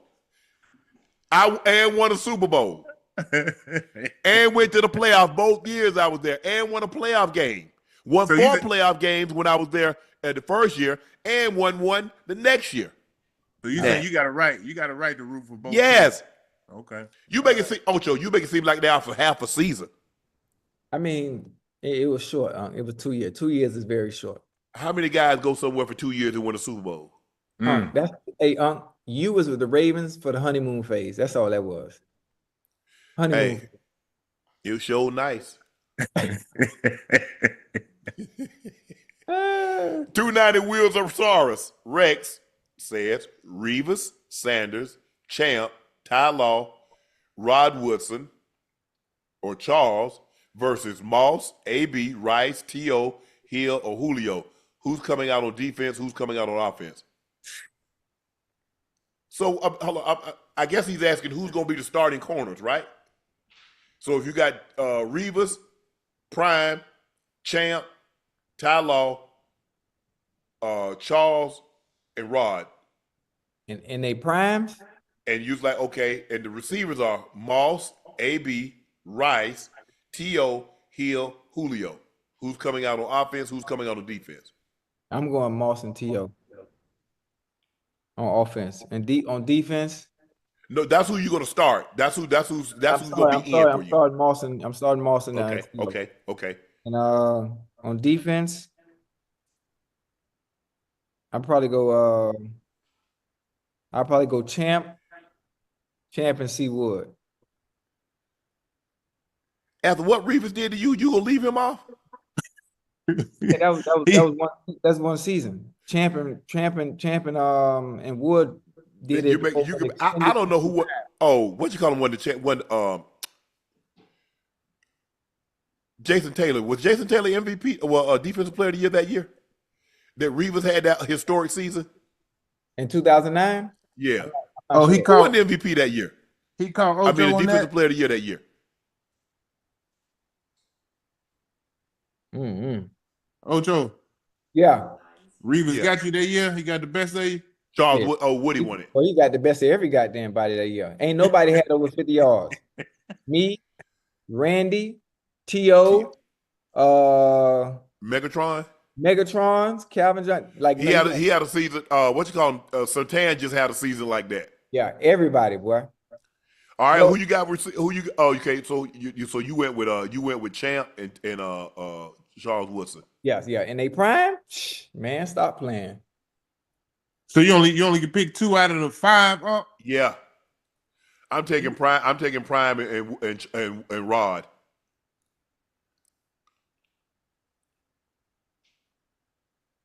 I'm taking Prime and Charles. Who your receivers? Run them off again. I think I heard Randy Moss, Antonio Brown, Jerry Rice, T.O., Tyreek, Julio. I'm going Julio and Moss. I'm going Jerry and T.O. I like it. Ozo 22, Ocho, your half Korean cousin out here playing with LAFC. You check in with Heung-min Son? Heung-min Son. My cousin, he played for Tottenham. He just transferred. Obviously, EPL season started today. You missed the game, and Joe. Liverpool played Bournemouth, had an unbelievable comeback. But yeah, my cousin plays he's South Korean, Heung-min Son. He's been in Tottenham for a very long time. Now he's at LAFC. And I'm not sure when I'll have time to go down there and see him and have that family reunion, but I'm excited. For those of you in the chat didn't know, yes, I have a cousin that is from South Korea. Thought you said you had a cousin that's Puerto Rican. You got kid, boy. You can't. Hey, like I gotta like us. We gotta is that really your cousin? Because Joe, we'll claim black people. Oh, that's my cousin. Yeah. And I'm closer kin to a Connie Corso than y'all are to that dude right there. We call that dog kin. Yeah. So I gotta ask real questions. I like y'all really related. Y'all right. Brother, sister, children. Y'all like that's your aunt kid or something like that. Oh no, that's my play because we play entirely too much when it comes to kid. You already know. Dr. Frankie L. Bellamy said, hey, fam, since y'all love NASCAR, who you ride with, Burt Reynolds and Smokey and the Bandit or Will Ferrell and Talladega Nights? I mean, I kind of grew up in Smokey and the Bandit. I'm going Smokey and the Bandit too, boy. What you talking about? I grew up with Smokey and the Bandit. What? Smokey and the Bandit. Hey, that's classic, boy. Oh, yeah. Classic. That Firebird. What? It was the good old days right there. Mike said, new show, Unc, Ocho, and ISO go hunting. Joe, you ever been hunting? I said that Man, already. Oh, who I took ain't, my I ain't, I idea? ain't, I ain't, I ain't never been hunting, but How you from Arkansas ain't never been hunting? I've been in the sports all my life. I ain't never been no hunting. But listen, that don't mean I can't hunt now. I'm a fast learner now. Yeah. I can tell you, hey, Joe, Joe, have you ever shot a gun? Have you ever shot a long gun? Yeah. Okay. Hey, You ain't scared of the recoil, are you? When is hunting season? It's about to come up, ain't it? Yeah. Okay. What you hunting? Well, now what we hunting? What we going to hunt? Oh, my bad. Hey, we need to, you know what I want to do? I used to do back in the day. Hey, too, Joe, you went to Arkansas, right? Yeah. Y'all the Razorbacks? Yeah. Yeah, I hunted a Razorback before and a wild boar. Did you really? They kind of the same thing, but okay, Ocho. Huh? They're the same thing. Where you did this at, Yeah, Ocho? a little bit, huh? Where you did this at? In Africa.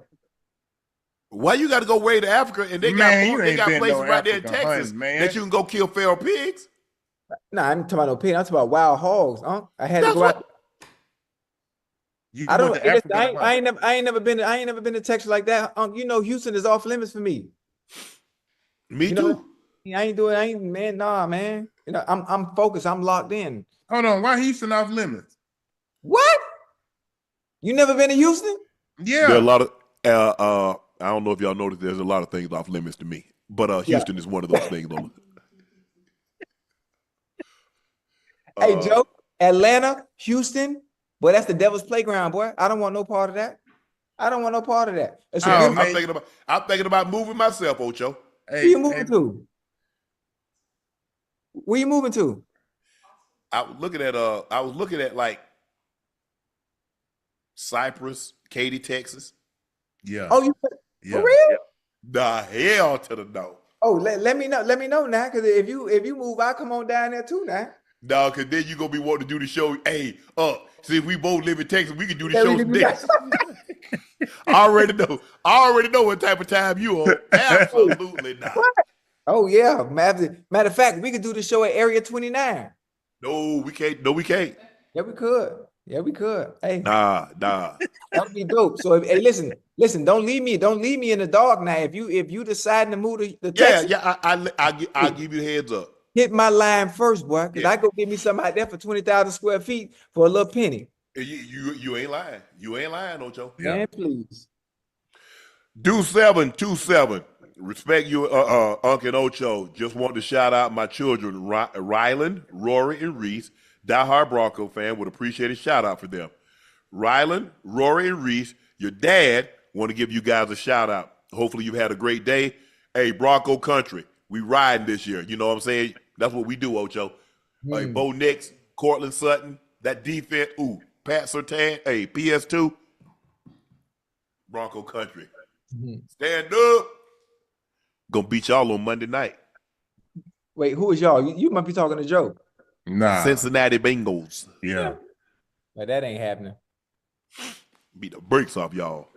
That concludes this episode of Nightcap. Thank each and every one of you guys for joining us. Y'all know me. I'm your favorite Unc, Shannon Sharpe, my partner and co-host, Liberty City's own, Bengals, Ring of Fame honoree, Madden ratings adjuster, Pro Bowler, All-Pro. That's Chad Ochocinco Johnson.